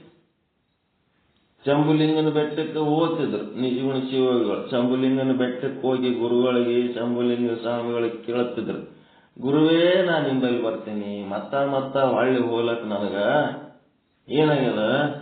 ಬ್ಯಾಸರ ಬರ್ತದ. ನಿಂಬಲ್ಲಿ ಬರ್ಬೇಕಾದ್ರ ಮನಸ್ಸು ಖುಷಿ ಅಂತ ಬರ್ತದ, ಇಲ್ಲಿನ ಮನೆಗೆ ಹೋಗ್ಬೇಕಾದ್ರೆ ಬ್ಯಾಸರ ಬರ್ತದ ಗುರುವೇ. ಅದಕ್ಕೆ ನಾನು ನಿಂಬಲ್ಲೇ ಬರ್ತೀನಿ, ಇಲ್ಲೇ ಇದ್ದು ಬಿಡ್ತೀನಿ ಅಂತವ್ರು. ಆ ಶಂಭುಲಿಂಗ ಇದ್ರ ಅದಕ್ಕೆ ಸಮಯ ಬರೋ ತನಕ ನೀನು ಬರಬೇಡ, ಅದಕ್ಕೊಂದು ಸೂಕ್ತ ಸಮಯ ಬರ್ಬೇಕು, ಬಂದಾಗ ಬರ್ಬೇಕಷ್ಟೆ. ಅಲ್ಲಿ ತನಕ ನೀ ಬರಬೇಡ, ನಿನ್ನ ಜೀವನ ಅಲ್ಲಿ ನಿಭಾಯಿಸ್ಬೇಕು. ಹೋಗು ಹೋಗು ಹೋಗು ಅಂತವ್ರು ದಬ್ಬಿ ಮನೆಗೆ ಕಳಿಸ್ತಿದ್ರು. ಇವ ಓಡಿ ಗುರುವಿನ ಬಳಿ ಓದ್ತಿದ್ದ. ಎಂತ ಸಂಬಂಧ? ಗುರು ಶಿಷ್ಯರ ಸಂಬಂಧ. ಇಲ್ಲಿ ಹೆಂಗದ ನಮ್ಮದು ಯಾಕ್ರಿ ಮಠಕ್ಕೆ ಬಂದಿಲ್ಲ, ಆಶ್ರಮಕ್ಕೆ ಬಂದಿಲ್ಲ, ಈ ಕಡೆ ಐದೇ ಇಲ್ಲಲ್ಲ, ದಿನ ಆಯ್ತು ಅಂತ ಸ್ವಾಮಿಗಳು ಬೈತಿರ್ತಾರ. ನಾವು ಓಡಿ ಮನೆಗೆ ಓಡಿ ಬರ್ತಿರ್ತೀವಿ. ಅಲ್ಲಿ ಮಠದವ್ರು ಕೈ ಮಾಡಿ ಕರೀತಿರ್ತಾರೆ. ಇಲ್ಲಿ ಮಠದಾಗ ಒಬ್ಬನೇ ಕೂತಿರ್ತೀನಿ, ಒಬ್ರು ಬರಲ್ಲಲ್ರಲ್ಲ ಮುಂಡೆ ಮಕ್ಕಳ ಅಂತ ಅವ್ರು ಸಿಟ್ಟು ಬರ್ತಿರ್ತಾರೆ. ಇಲ್ಲಿ ಆಗಿಲ್ಲ. ನಿಜಗುಣರದು ಓಡಿ ಆಶ್ರಮಕ್ಕೆ ಹೋಗ್ತಿದ್ರು, ಬೆಟ್ಟ ಏರಿ ಹೋಗ್ತಿದ್ರು, ಆಗಲೋ ರಾತ್ರಿ ರಾಜ್ಯಭಾರದ ಕೆಲಸ ಮುಗಿದ ಕೂಡ್ಲೇನೆ ಅಲ್ಲಿಗೆ ಓಡ್ತಿದ್ರು. ಅವ ಬರ್ತಾನಂತ ಎಷ್ಟೊಂದು ಕಾಯ್ಕೊಂಡು ಕೂತಿರ್ತಿದ್ರು. ಒಂದಿಷ್ಟು ತತ್ವಜ್ಞಾನ ಚಿಂತನೆ ಮುಗಿದ್ಮೇಲೆ ಅವ ಇಲ್ಲೇ ಬರ್ತೀನಿ, ಇಲ್ಲ ನೀವು ವಾಪಸ್ ಹೋಗ್ಬೇಕಂತ ಕಳಿಸ್ಕೊಡ್ತಾರೆ. ಇದು ಹೆಂಗದ ಮುಮುಕ್ಷತ್ವ ಅಂದ್ರೆ ಅದಕ್ಕಂತಾರ. ಆದ್ರೂ ಸಹಿತ ಮುಂದೊಂದು ದಿನ ಏನಾಗ್ತದ, ಅವ್ರ ಒಳಗ ಬರೋ ಸಮಯದಲ್ಲಿ ಅವ್ರು ಬಂದದ್ದು ಇವ್ರಿಗೆ ಗೊತ್ತಿಲ್ಲ. ಆ ಮಂತ್ರಿ ಏನ್ ಮಾಡ್ತಿರ್ತಾನ, ಒಂದು ಸೇಬು ಹಣ್ಣು ಕೊಡ್ತಿರ್ತಾನ ರಾಣಿ ಕೈಯಾಗಿ. ಕೊಟ್ಟು ಈ ಸೇಬು ಹಣ್ಣು ಕಟ್ಟು ಮಾಡಿ ತಿನ್ನಿಸಿಬಿಡು. ನಿಜಗುಣದು ತಿನ್ನಿಸಿಬಿಟ್ಟೆ ಅಂತಂದ್ರ ಎಷ್ಟು ದಿನ ಅಂತ ನಾವು ಹಿಂಗೆ ಅವನಿಗೆ ಅಂಜ್ಕೋತ ದೂರ ಭಯದಾಗ ಜೀವನ ಮಾಡೋಣ. ಮುಂದೆ ನಾವು ಏನಂತ ನಿರಂಕುಶ ಪ್ರಭುಗಳಾಗಿ ಬಿಡೋಣ. ಇವನ್ನ ಮುಗಿಸ್ಬಿಡು, ನೀನೇ ಮಾರಾಣಿ ಆಗಿ ನಾವು ಹೆಂಗ್ ಬೇಕು ಹಂಗೆ ಜೀವನ ಮಾಡೋಣ ಅಂತಂದಾಗ ಅದು ಒಂದು ವಿಷಲೇಪಿತ ಸೇಬು ಹಣ್ಣು ಆಕಿ ಕೊಟ್ಟು ಆಕಿಲಿಂತ ತಿಂದು ಸಾಯದು ಎದಕ್ಕೆ ಬೇಕು ಅಂಥೇಳಿ ಬಂದು ಒಳಗಿನ ಹೆಜ್ಜೆ ಇಟ್ಟ. ಏನ್ ನಡೆಸಿರಿ ಅಂತೇಳಿ ಅವ್ರಿಗೆ ಏನು ಪ್ರಶ್ನೆ ಮಾಡಲಿಲ್ಲ, ಏನೇನು ಅನ್ಲಿಲ್ಲ. ಹೆಜ್ಜೆ ಹಿಂದಕ್ಕೆ ಸರಿಸ್ಕೊಂಡ್ಬಿಟ್ಟ. ನಾವೇನ್ ಮಾಡ್ತಿದ್ದೆವು, ತಾಯಿಲಿ ಸೇವ ಪೊಲೀಸ್ ಸ್ಟೇಷನ್ದಾಗ ಕೊಡ್ತೀನಿ, ಅದನ್ನ ಏನ್ ಮಾಡ್ಬೇಕು, ಈ ಬರ್ಚು ಮಹಾರಾಜ ಮತ್ತೆ ಎಲ್ಲರೂ ಕೂಡಿಕೆ ಬದ್ಲಾಮ್ ಮಾಡ್ಯಾರ ಅಂತಂದ್ಮೇಲೆ ಅಲ್ಲಿ ಅದಕ್ಕೆ ಜಿದ್ದಿಗೆ ಬಿದ್ದು ಒಲ್ಲೆ ಅಂತೇಳಿ ಅವ ಸಾಧು ಹೆಂಗ ಅವ ಬರ್ಚು ಮಂತ್ರಿ. ಅದೇ ರೀತಿ ಇಲ್ಲಿ ನಿಜಗುಂಡ್ರು ಮಹಾರಾಜರು ಏನಾಗ್ಬಿಟ್ರು, ನನಗ ಇದು ಬೇಕೇ ಆಗಿಲ್ಲ ಅಂತದ್ರಾಗ ನಮ್ಮ ಗುರುಗಳು ದಬ್ಬಿ ಸಂಸಾರ ಮಾಡತ್ ಕಳಿಸ್ತಾರ. ಇಲ್ಲಿ ನೋಡಿದ್ರೆ ವಿಷ ತಿನ್ಲಕ್ಕ ಹಚ್ಲಕತ್ತಾರ. ಯಾರಕ್ಕೆ ಬೇಕು ನಡಿಯಪ್ಪ, ನಮ್ಗೆ ಈ ವಿಷನೂ ಬೇಡ, ಇದು ಅಮೃತನೂ ಬೇಡ ಅಂತ ಹೇಳಿ ಅವ ಹೆಜ್ಜೆ ಹಿಂದಕ್ಕಿಟ್ಟು ಹೊಳ್ಳಿ ಶಂಭುಲಿಂಗನ ಗುರುಗಳ ಮೇಲೆ ಹೋಗ್ಬಿಡ್ತಾವ. ಗುರುವೇ ಹಿಂಗ ನಡೆದದ ಪ್ರಸಂಗ, ಅದಕ್ಕೆ ಮಗನೇ ನಿನಗೆ ಕಾಯ್ಲಕತ್ತಿದ್ದೆ ನಾನು. ಈ ಪ್ರಸಂಗ ಬರ್ಲಿ, ಇದು ನಿನ್ನ ಕಣ್ಣಿಗೆ ಬೀಳ್ಲಿ, ಇದು ನಿನಗೆ ಗೊತ್ತಾದ ಮೇಲೆ ನೀ ಬಂದಿ ಅಂತಂದ್ರ ಇನ್ನೊಂದು ಸಾರಿ ಆ ಕಡೆ ಹೋಗ್ಬೇಕಂತ ನೀನು ಮನಸ್ಸು ಮಾಡಂಗಿಲ್ಲ. ಶಾಶ್ವತವಾಗಿ ನೀನು ಇಲ್ಲೇ ಉಳಿತಿದಿ. ಇಲ್ಲಿ ಬರ್ತೀನಿ ಇರ್ತೀನಿ ಅಂತೇಳಿ ಅಂತಿದ್ ಖರೆ ಮೊದಲ. ಆದ್ರ ಇಲ್ಲಿ ನಾನು ಹೂ ಅಂತೇಳಿ ಇಟ್ಕೊಂಡ್ರೆ ಮತ್ತೆ ನಿನ್ನ ಮನಸ್ಸು ಏನತ್ತಿತ್ತು, ಆ ಕಡೆ ಅನಿಸ್ತಿತ್ತು. ನೀ ಹೋಗೋದು ಬರೋದು ಮಾಡೋದು ಏನಂತಾರಲ್ಲ, ಅಗಸರ್ ನಾಯಿ ಹಳ್ಳಕ್ಕನು ಕುಂದಿರ್ಲಿಲ್ಲ, ಮನಿಗೂ ಕುಂದಿರ್ಲಿಲ್ಲ ನಂಗೆ ಆಗ್ತದ. ಹಂಗ ಆಗ್ತೈತಿ. ಅದಕ್ಕೆ ಒಂದೇ ಸಲ ಬಂದೆ ಅಂದ್ರೆ ನಿನ್ಲಿಂತ ಸಾಲಿಡ್ ದೊಡ್ಡ ಕೆಲಸ ಆಗ್ಬೇಕಾಗ್ಯದಪ್ಪ. ಕನ್ನಡಿಗರಿಗೆ ನಿನ್ನಿಂದ ಒಂದು ಉದ್ಧಾರ ಆಗ್ಬೇಕಾಗ್ಯದ, ಒಂದು ಆಧ್ಯಾತ್ಮ ಸಾಹಿತ್ಯ ಸಿಗಬೇಕಾಗ್ಯದ ಕನ್ನಡ ದೇಶದವರಿಗೆ. ಅದಕ್ಕೆ ಅದು ನೀನಿಗೆ ಮೊದಲೇ ಕರ್ಕೊಂಡಿದ್ನಿ ಅಂತಂದ್ರೆ ಇನ್ನ ಲೌಕಿಕ ವಾಸನೆಗಳಿಂದ ಅದು ಪರ್ಫೆಕ್ಟ್ ಆಗ್ತಿದ್ದಿಲ್ಲ. ಈಗ ಮುಂದೆ ನಿನ್ಲಿಂತ ಒಂದು ದೊಡ್ಡ ಮಹತ್ ಕಾರ್ಯ ಆಗ್ಬೇಕಾಗ್ಯದ. ನೀ ಬಾ, ನೀ ಈಗ ಬಂದಿದಲ್ಲ, ಇದು ಇನ್ನು ಮುಂದೆ ವಾಪಸ್ ಹೋಗಂಗಿಲ್ಲ. ನೀನು ನಾ ಕಳಿಸಿದ್ರು ಹೋಗಂಗಿಲ್ಲ, ನಿನಗೂ ಹೋಗ್ಬೇಕಂತ ಮನಸ್ಸು ಬರಂಗಿಲ್ಲ. ಈಗ ಕೂಂತಕ್ಕೆ ನಿನ್ ಸಾಧನೆ ನೀ ಮಾಡಂತೇಳಿ ವೇದಾಂತ ಸಿದ್ಧಾಂತಗಳನ್ನೆಲ್ಲ ಅಧ್ಯಯನ ಮಾಡು. ಚಂದ ಹಾಡ ಕಲಿಸಿನಿ, ಹಾಡ್ಕೊತ ಇದ್ದು ಬಿಡುವಿನಿ, ಸಾಕಷ್ಟೆ. ವೇದಾಂತ ಸಿದ್ಧಾಂತದ ಗಾಯಕರಾಗಿ ಮುಗೀತು. ಕನ್ನಡದ ಸಾಹಿತ್ಯ ರಚನೆ ಮಾಡಿಬಿಟ್ರು. ಏನು ಇಡೀ ಜೀವನ ಹಾಡಿದ್ರು ಬಾರದರು ಇಟ್ರು. ಅಂಥದನ್ನ ಸಿದ್ಧಾರೂಢರು ಇದ್ದಿದ್ದಿಲ್ಲ, ಮತ್ತೆ ಶಿವಪುತ್ರ ಸ್ವಾಮಿಗಳು ಇದ್ದಿದ್ದಿಲ್ಲ, ಮತ್ತೆ ನಮ್ಮ ಬಾಗಲಕೋಟದ ಚಿಕ್ಕರಾಮರೂಢರು ಇದ್ದಿದ್ದಿಲ್ಲ. ಅಂದ್ರೆ ಅವು ನಮಗೆ ಕನ್ನಡದಾಗ ವಿಶ್ಲೇಷಣೆ ಸಾಧ್ಯನೇ ಇದ್ದಿದ್ದಿಲ್ಲ. ಸಿದ್ಧಾರೂಢರು ಆ ನಿಜಗುಣ ಶಿವಯೋಗಿಗಳ ಎಲ್ಲ ಸಾಹಿತ್ಯ ಅಧ್ಯಯನ ಮಾಡಿ 4 ಜನರಿಗೆ ತಿಳಿಯಂಗ ತಯಾರು ಮಾಡಿ 2 ಸಾಹಿತಿಗಳನ್ನು ತಯಾರು ಮಾಡಿದರು. ಚಿಕ್ಕರಾಮರೂಢರು ಮತ್ತೆ ಈ ಒಂದು ಶಿವಪುತ್ರ ಸ್ವಾಮಿಗಳು ಇದ್ದಿದ್ದಿಲ್ಲ ಅಂತಂದ್ರ ಅವು ನಮ್ಮಂತ ಸಂಗೀತ ಹಾಡು ಕೇಳಿಕೆ ಅರ್ಥ ಮಾಡ್ಕೊಳ್ಳಾರದಂಥವ್ರಿಗೆ ಗದ್ಯ ರೂಪದಲ್ಲಿ ವಿಶ್ಲೇಷಣೆ ಬೇಕಾಗ್ತದೆ. ನಮ್ಮಂಥವ್ರಿಗೆ ಈ ಮೂವರು ಇದ್ದಿದ್ದಿಲ್ಲ ಅಂತಂದ್ರೆ ಆ ಸಾಹಿತ್ಯ ನಮಗೆ ಸಿಗ್ತಿದ್ದಿಲ್ಲ. ಅದಕ್ಕೆ ಸಿದ್ಧಾರೂಢರು ಆಗಲಿ, ಶಿವಪುತ್ರಪ್ಪರಾಗಲಿ, ಚಿಕ್ಕರಾಮಾರೂಢರಾಗಲಿ, ಇವರು ಮೂವರು ನಮಗೆ ಈ ಒಂದು ವೇದಾಂತ ಸಿದ್ಧಾಂತ ನಾವು ಕನ್ನಡದಾಗ ಓದಿ ಅರ್ಥ ಮಾಡ್ಕೋತೀವಲ್ಲ, ಇವರು ನಮಗೆ ಬ್ರಹ್ಮ ವಿಷ್ಣು ರುದ್ರ ಇದ್ದಂಗ. ನಮಗೆ ಇವರು ಬಹಳ ಮುಖ್ಯವಾದ ಕೆಲಸ ಮಾಡ್ಯಾರ. ಆಮೇಲೆ ಮುಂದಿನವ್ರು ಏನೇನೋ ಮಾಡ್ಕೊತ ಹೋಗ್ಯಾರ. ನಮ್ಮ ಕನ್ನಡಿಗರಿಗೆ ದೊಡ್ಡ ಉಪಕಾರ ಇವರು. ಅದಕ್ಕೆ ಇಲ್ಲೇನಾಯ್ತು, ಗಟ್ಟಿತನ ಬರ್ತದ, ಹುಷಾರಾಗಿರ್ರಿ. ಗಟ್ಟಿತನ ಬಂದರೂ ಸಹಿತ ಮತ್ತೆ ಸ್ವಲ್ಪ ಹೊತ್ತಿಗೆ ಶರಣಾಗತರಾಗ್ತಾರ. ಆಮೇಲೆ ಒಬ್ಬರಿಗೊಬ್ಬರು ಏನಾಗ್ಯಾರ ಅಂದ್ರೆ ಒಬ್ಬ ಕೋತಿ ಆತನ, ಇನ್ನೊಬ್ಬ ಕೋತಿ ಆಡ್ಸೋರು ಆತಾರ. ಹಿಂಗಾಗ್ಯಾರ. ಇವ್ರು ಎಟ್ಟರೆ ಓದಿರ್ಲಿ, ಎಟ್ಟರೆ ಬದರ್ಲಿ, ವೇದಾಗಮೋಪನಿಷತ್ ಶಾಸ್ತ್ರ ಪುರಾಣ ಇತಿಹಾಸಾದಿಗಳನ್ನು ಓದಿ ಭಗವದ್ಗೀತೆ ರಾಗಬದ್ಧವಾಗಿ ಹಾಡೋರಿದ್ರೂ ಸಹಿತ ತಮ್ಮ ಬಾಳ ಸಂಗಾತಿ ಸಿಕ್ಕ ಕೂಡ್ಲೇನೆ ಕೋಚಿ ಆಗಿಬಿಡ್ತಾರ. ಅವ್ರು ಕೋಚಿ ಆಡ್ಸೋರಾದಂಗೆ ಆಗಿಬಿಡ್ತಾರ. ಎಷ್ಟು ಸತ್ಯವಾದ ವಿಚಾರ, ಹೆಂಗ ಹೇಳ್ಯಾರ ಸದ್ವಿಚಾರ. ಈ ಜೀವನದಲ್ಲಿ ನಾವು ಹೆಂಗದೀವಿ ಅಂದ್ರೆ ಈ ದಾಂಪತ್ಯ ಜೀವನಕ್ಕೆ ಎಷ್ಟು ಶರಣಾಗತರಾಗಿವಿ. ಇಷ್ಟೇ ಶರಣಾಗತಿ ಆಧ್ಯಾತ್ಮ ಜೀವನಕ್ಕೆ ನಾವು ಆದೇವಂತಂದ್ರ ಮೋಕ್ಷ ಹೊಂದಿಬಿಡ್ತೀವಿ. ನಮ್ಮಲ್ಲಿ ಶರಣಾಗತಿ ಭಾವ ಇಲ್ಲಂತಲ್ಲ, ಆದ್ರೆ ಯಾವದಕ್ಕೆ ಶರಣಾಗತಿ ಆಗ್ಬೇಕು ಅದಕ್ಕಾಗೋದು ಬಿಟ್ಟು ಯಾವದಕ್ಕೆ ಆಗಬಾರ್ದು ಅದಕ್ಕೆ ನಾವು ಶರಣಾಗತಿ ಆಗಿ ಕುಂತೀವಿ. सब कुछ मन भावत करावता, पत्य पशु ही बल भांति न चावत, उक्ति युक्ति सब तव ही बसरई जब पंडित ಪಡೀತಿಯ ದಿಸರೈ. ಅಂದ್ರ ತಮ್ಮ ಮನಸ್ಸಿಗೆ ಬಾಂಧದ್ದನ್ನ ಒಬ್ರಿಗೊಬ್ರು ಮಾಡಿಸ್ಕೋತಾರ. ಏನ್ ಕೆಲಸ ಆಗಬೇಕು ಆ ದಂಪತಿಗಳು ತಮ್ಮ ಮನಸ್ಸಿಗೆ ಬಂದದ್ದನ್ನ ಕೆಲಸ ಮಾಡ್ಕೊಳಕ ಬಳಸ್ಕೋತಾರ. ಸರ್ಕಸ್ಸಿನೊಳಗ ಪ್ರಾಣಿಯನ್ನ ಬೇಟೆಗಾರ ಕುಣಿಸುವಂತೆ, ಇನ್ನ ಕೋತಿ ಆಡ್ಸೋದು ಬೇರೆ ಆಯ್ತು.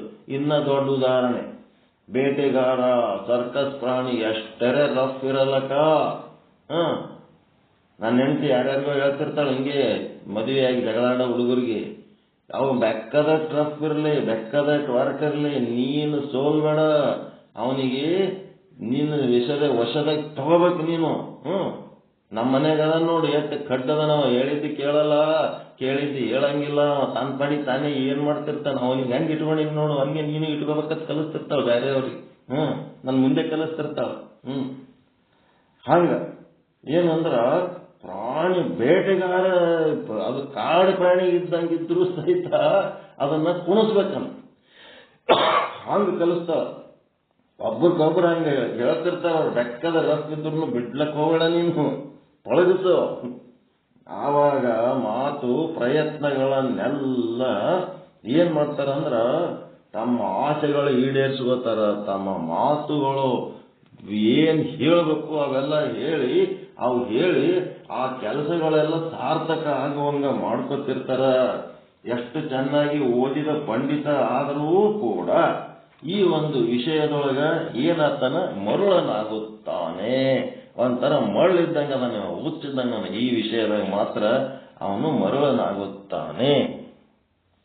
ಅದಕ್ಕೆ ಸರ್ವಜ್ಞ ಒಂದ್ ಕಡೆ ಬರೀತಾನ, ಎಲ್ಲ ರಾಜ್ಯವಲ್ಲ ಬೇಡ ಅಂತ ಬಿಡ್ತಾರ, ರಾಜ್ಯ ಬಿಡ್ತಾರ, ಸಂಪತ್ತು ಬಿಡ್ತಾರ, ಎಲ್ಲಾನು ತ್ಯಾಗ ಮಾಡ್ತಾರ.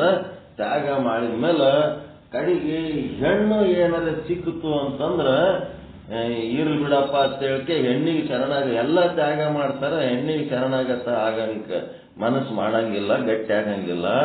ಗಂಡಿಗೂ ಶರಣಾಗತಿ ಆಗಂಗ ಮನಸ್ಸು ಮಾಡಂಗಿಲ್ಲ, ಗಟ್ಟಿ ಆಗಂಗಿಲ್ಲ. ಯಾವಾಗ ದಾಂಪತ್ಯದ ವಿಷಯ ಬರ್ತದ, ಬಂದತ್ನ ಎಲ್ಲ ಅಲ್ಲ ಅಂತ ಬಿಟ್ಟವ್ರು ಸಹಿತ ಹೆಣ್ಣುಗಳನ್ನು ಅಲ್ಲದ ಅಣ್ಣಗಳು ಆರ್ಯರು ಈ ಜಗದಲ್ಲಿ. ಬೆಕ್ಕದಂತ ಸನ್ಯಾಸಿಗಳು ಎಂತಿಂತವ್ರು ಇದ್ರೂ ಸಹಿತ ಹೆಣ್ಣು ಬಂದೊತ್ನಾಗ ಅವ್ರು ಏನಾಗ್ಬಿಡ್ತಾರ, ತಮ್ಮ ಸನ್ಯಾಸ ಬಿಟ್ಟು ಮದುವೆ ಮಾಡ್ಕೊಳಕ್ ತಯಾರಾಗ್ಬಿಡ್ತಾರ. ನಮ್ಮಲ್ಲಿ ದೋರನಹಳ್ಳಿ ಅಂತ ಬರ್ತದೆ, ಇಲ್ಲಿ ಸುರ್ಪುರ ಶಾಪುರ ರೋಡ್. ಭಾರಿ ದೊಡ್ಡ ಪಂಡಿತರು, ಬಹಳ ದೊಡ್ಡ ಶರಣರು ಈಗ ಅದಾರ ಸ್ವಾಮಿಯರು, ಮಠಾಧೀಶರು. ಬಂತಪ್ಪ ಒಂದು ಹೆಣ್ಣಿನ ಸಂಬಂಧ ಅವ್ರಿಗೆ ಬಂದ ಹೊತ್ನಾಗ ಅವ್ರು ಏನ್ ಮಾಡಿದ್ರು, ಮಠ ತ್ಯಾಗ ಮಾಡಿಬಿಟ್ರು. ಯಾಕಡೆ ಹೋದ್ರು ಸ್ವಾಮಿಯರು, ಯಾಕಡೆ ಹೋದ್ರೆ ಗೊತ್ತಿಲ್ಲ. ಹುಡುಕಿ ಹುಡುಕಿ ಹುಡುಕಿ ಕಡಿಕ್ಕಿಂತ ಅದರ ಗೊತ್ತಾಗ್ಬಿಡ್ತು. ಗೊತ್ತಾದ್ಮೇಲೆ ಆದರು ಶಿಷ್ಯರೆಲ್ಲ ಹೋಗಿ, ಏನಪ್ಪ ಏನ್ ಮಾಡೋಕಪ್ಪ ಮಠಕ್ಕೆ ಬಂದು, ನಮ್ಮ ಮನಸ್ಸು ಈಗ ಸ್ವಾಮಿತ್ವದಲ್ಲಿ ಇಲ್ಲ, ನಾವೇನ್ ಮಾಡ್ಬೇಕು, ಗೃಹಸ್ಥರಾಗಬೇಕು. ನಮಗೊಂದು ಹೆಣ್ಣಿನ ಒಂದು ಸಂಬಂಧ ಬಂದದ, ಅದು ಸುಮ್ಮನೆ ನಾವು ಅಕ್ರಮವಾಗಿ ಮಾಡ್ಕೊಂಡು ಹಾಳಾಗೋದು ಬೇಡ, ಮದುವೆನೇ ಮಾಡ್ಕೊಂಡ್ಬಿಡ್ಬೇಕಂತ ಡಿಸೈಡ್ ಮಾಡಿವಿ. ಅದ್ರ ಸಲುವಾಗಿ ನಾವು ಮಠ ತ್ಯಾಗ ಮಾಡಿ ಬಂದೀವಿ. ನಿಮ್ಗೆಲ್ಲ ಹೇಳಿ ಕೇಳಿ ಬಂದ್ರೆ ಮತ್ತೆ ಕೋಲಾಹಲ ಎಬ್ಬಿಸ್ತೀರಿ ಅಂತೇಳಿ ಸುಮ್ಮ ಹಂಗೆ ಬಂದೀವಿ. ಮತ್ತೆ ಎಲ್ಲರೂ ಕೂಡ ಮದುವೆ ಮಾಡಿದ್ರು ಸ್ವಾಮಿಗಳು, ಈಗ ಅದಾರು. ಹಿಂಗೆ ಭಕ್ತನೇ ನಿನ್ನ ಮನ ಹೆಣ್ಣಿನೊಳಗಾದರೆ ವಿವಾಹವಾಗಿ ಕೂಡು. ಎಲ್ಲರೂ ಕೂಡಿ ಮತ್ತ ದಂಪತಿಗಳನ್ನು ನೋಡಿ ಸಂತೋಷ ಪಡ್ತಾರೆ. ಮತ್ತೆ ಅವ್ರಿಗೆ ಸ್ವಾಮಿಯರತ್ತು ಗೌರವದಿಂದ ದಂಪತಿಗಳಿಗೆ ಕರೆಸಿ ಗೌರವಿಸ್ತಾರೆ. ಅಂದ್ರ ಜೀವನ ಮಾಡ್ಬೇಕಾಗಿತ್ತಂದ್ರೆ ಹೀಗೂ ಮಾಡ್ರಿ. ಅದು ಒಂದು ಎಕ್ಸಾಂಪಲ್. ಮತ್ತೆ ದೋರನಹಳ್ಳಿ ಸ್ವಾಮಿಯರೇ ಅಂತಾರೆ ಅವ್ರಿಗೆ. ಆ ಮಠಕ್ಕೆ ಮತ್ತೆ ಬೇರೆಯವ್ರಿಗೆ ಮಾಡಿದ್ರು ಆ ಮಾತು ಬೇರೆ. ಹಿಂಗಿರ್ತದೆ.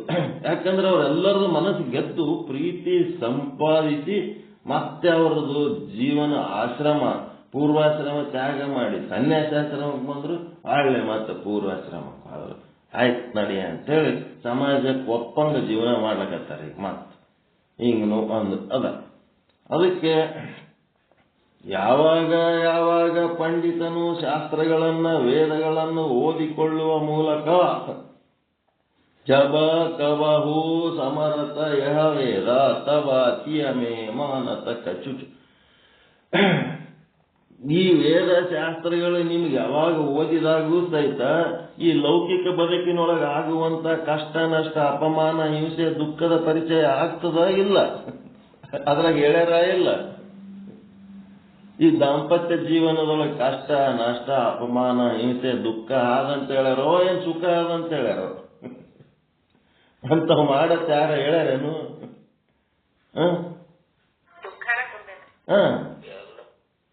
ದುಃಖ ಅದ. ಮತ್ತ ಪ್ರಭುದೇವರು ಒಂದು ಸತ್ಯ ಹೇಳ್ತಾರ, ಬರೇ ದುಃಖ ಇತ್ತು ಅಂತಂದ್ರೆ ಯಾರು ಸಂಸಾರ ಮಾಡ್ತಿದ್ದಿಲ್ಲ, ಸುಖ ಆದ. ಎಷ್ಟಂದ್ರ ಸಾಸಿವೆಯಷ್ಟು ಸುಖ ಆದ. ಸಾಸಿವೆಯಷ್ಟು ಸುಖಕ್ಕೆ ಬೆನ್ನತ್ತಿತಾನ ಮನುಷ್ಯ. ಆ ಸಾಸಿವೆಯಷ್ಟು ಸುಖ ಪಟ್ಟು ಸಾಗರದಷ್ಟು ದುಃಖ ಅನುಭವಿಸ್ತಾನ. ಎಲ್ಲ ಸಾಸಿವೆ ಸುಖ ಅನುಭವಿಸಿದ ಕಡೆಗೆ ಅವನಿಗೆ ಸಾಗರದಷ್ಟು ದುಃಖ ಬಂದೊತ್ನಾಗ ಊರೊರಗೆ ಮಸೀದಿ ಬಲ್ಲಿ ಹೋಗಿ ನಾಯಿ ಕುಯ್ ಅಂತ ಅಳ್ತಿರ್ತದಲ್ಲ, ಹಂಗೆ ಇವನು ಅಳ್ಕೋತ ತಿರುಗಾಡ್ತಾನ 4 ಮಂದಿ ಮುಂದ. ಅಳ ಟೈಮ್ನಾಗ ಏನಾಗ್ತದ, ಸಂಸಾರದೊಳಗ ಹೆಂಡ್ರ ಮಕ್ಕಳ ವಿಷಯ ತಗೊಂಡು ಯಾವ ಅಳ್ಕೋತ ತಿರುಗಾಡ್ತಿರ್ತಾನ. ಅವನು ಮೊದಲ ಆ ಸುಖ ಅನುಭವಿಸ್ಯಾನ. ಸಾಸಿವೆಯಷ್ಟು ಸುಖ ಅನುಭವಿಸಿದ್ದಕ್ಕೆ ಈಗ ಅವನ ಜೀವನ ಸಾಗರದಷ್ಟು ದುಃಖ ಆಗ್ಯದ. ಸುಖ ಇದ್ದಾಗನು ಆಟಕಾಟೆ ಇರಬೇಕು, ದುಃಖ ಬಂದಾಗನು ಆಟಕಾಟೆ ಇರಬೇಕು. ಸಂಸಾರನೇ ಮಿಥ್ಯ, ಇಡೀ ಜಗತ್ತೇ ಮಿಥ್ಯ ಆದ್ಮೇಲೆ ಅಲ್ಲಿ ಸುಖ ದುಃಖಗಳಾದ್ರೂ ಎಲ್ಲಿ ಸತ್ಯ ಇರ್ಲಕ್ ಸಾಧ್ಯ ಇರ್ತಾವ? ಅವು ಕೂಡ ಎಲ್ಲ ಮಿಥ್ಯವಾಗಿದ್ದೇ ಅದಾವ. ಆ ಮಿಥ್ಯವಾದ ಸುಖ ದುಃಖಗಳನ್ನು ಅನುಭವಿಸ್ಕೋತ ಮಿಥ್ಯವಾದ ಸಂಸಾರವನ್ನು ಅನುಭವಿಸ್ಕೋತ ಅದೇ ಖರೆ ಅಂತೇಳಿ ಹುಚ್ಚರಂಗ ಮಾಡಬಾರ್ದು. ಎಲ್ಲ ವೇದ ಆಗಮ ಉಪನಿಷತ್ ಶಾಸ್ತ್ರ ಪುರಾಣ ಓದುವಾಗ ಆ ಸಂಸಾರದಿಂದ ತನಗೆ ಉಂಟಾಗುವ ಕಷ್ಟ ನಷ್ಟ ಅಪಮಾನ ಹಿಂಸೆ ಏನೆಲ್ಲ ತಿಳಿದುಕೊಳ್ಳುತ್ತಾನೆ. ಆದರೆ ಆ ಸಂಸಾರ ಸಂಘ ತ್ಯಾಗ ಮಾಡಬೇಕೆಂಬ ಇಚ್ಛೆಯನ್ನು ಮಾತ್ರ ಆವಾಗ ಬರ್ತಿರ್ತದ. ಹೌದಪ್ಪ, ಇದು ಬಂದಾಗ ಪುರಾಣ ವೈರಾಗ್ಯ ಅಂತಾರಲ್ರಿ.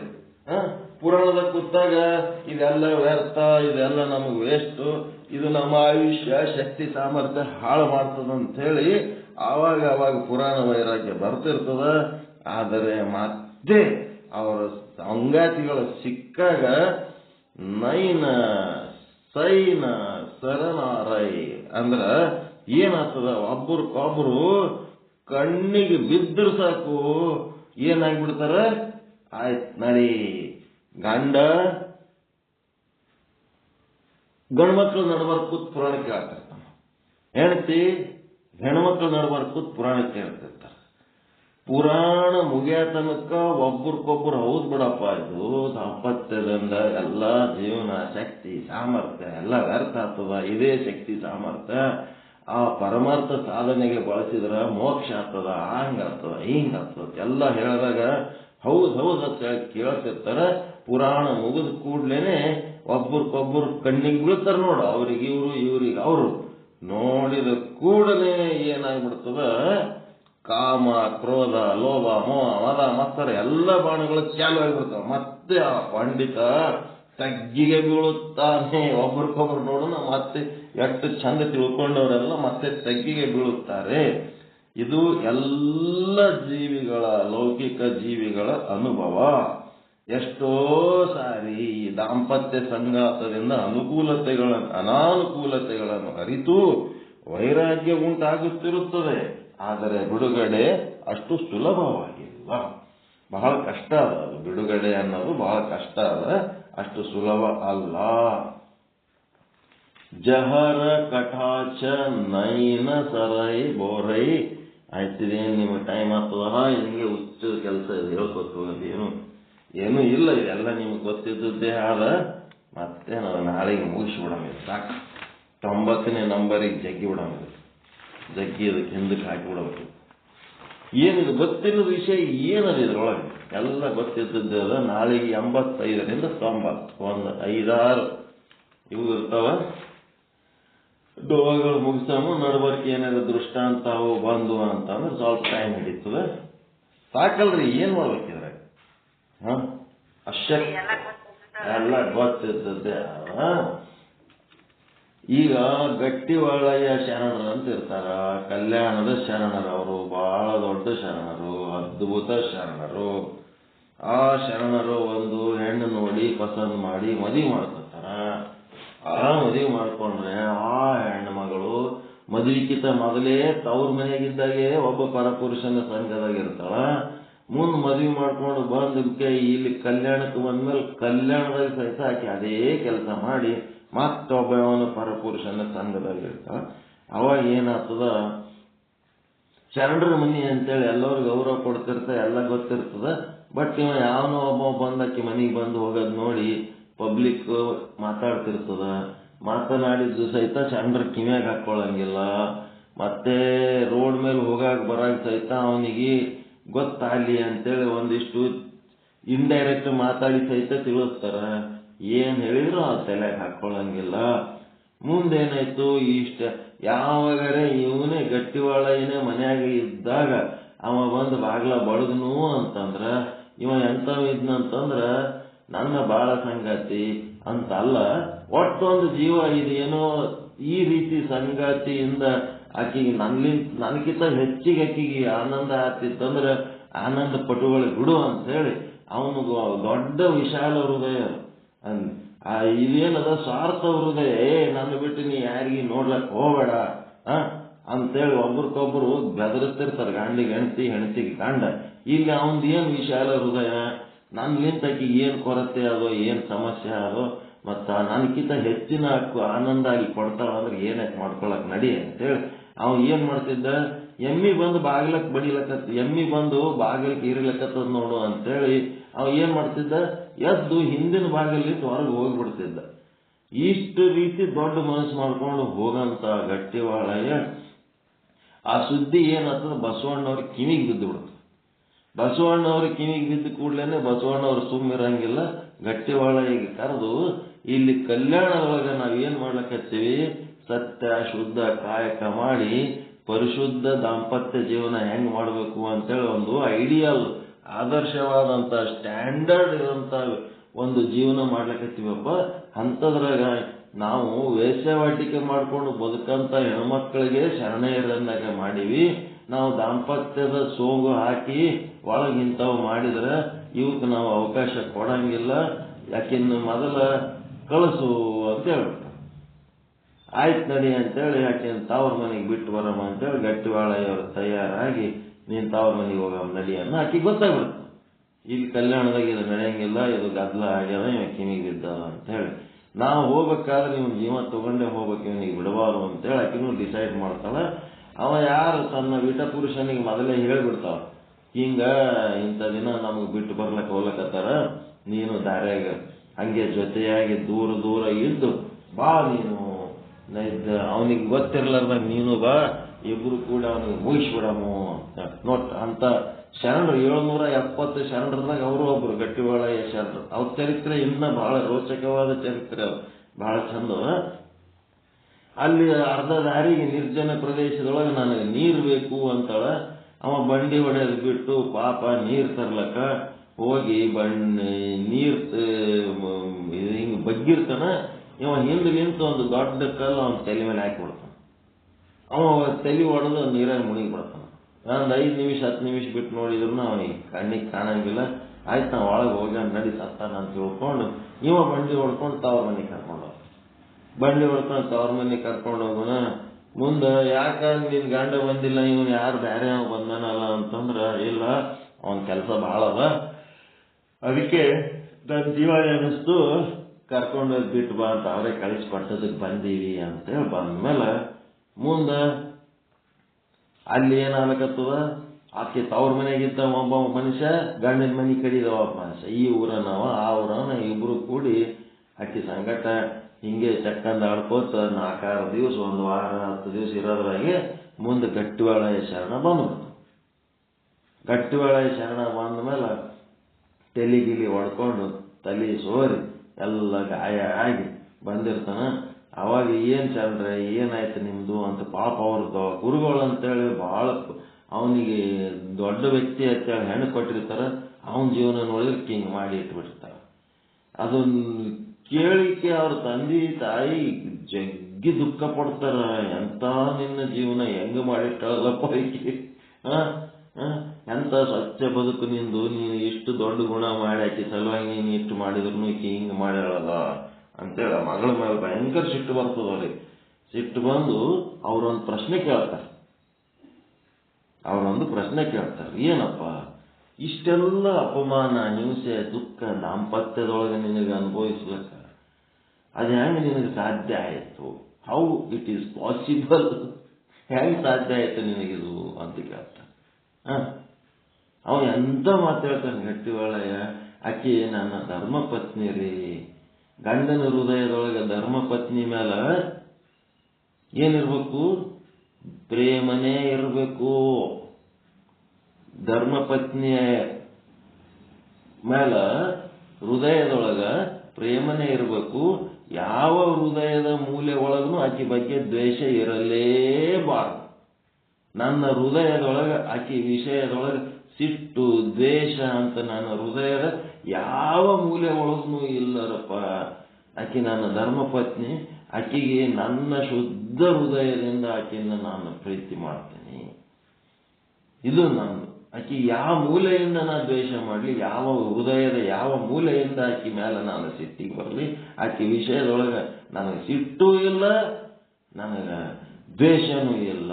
ಆಕೆ ಬಗ್ಗೆ ನನಗೆ 100% ಪ್ರೀತಿನೇ ಆದ ಅಂತ ಹೇಳ್ತಾನೆ.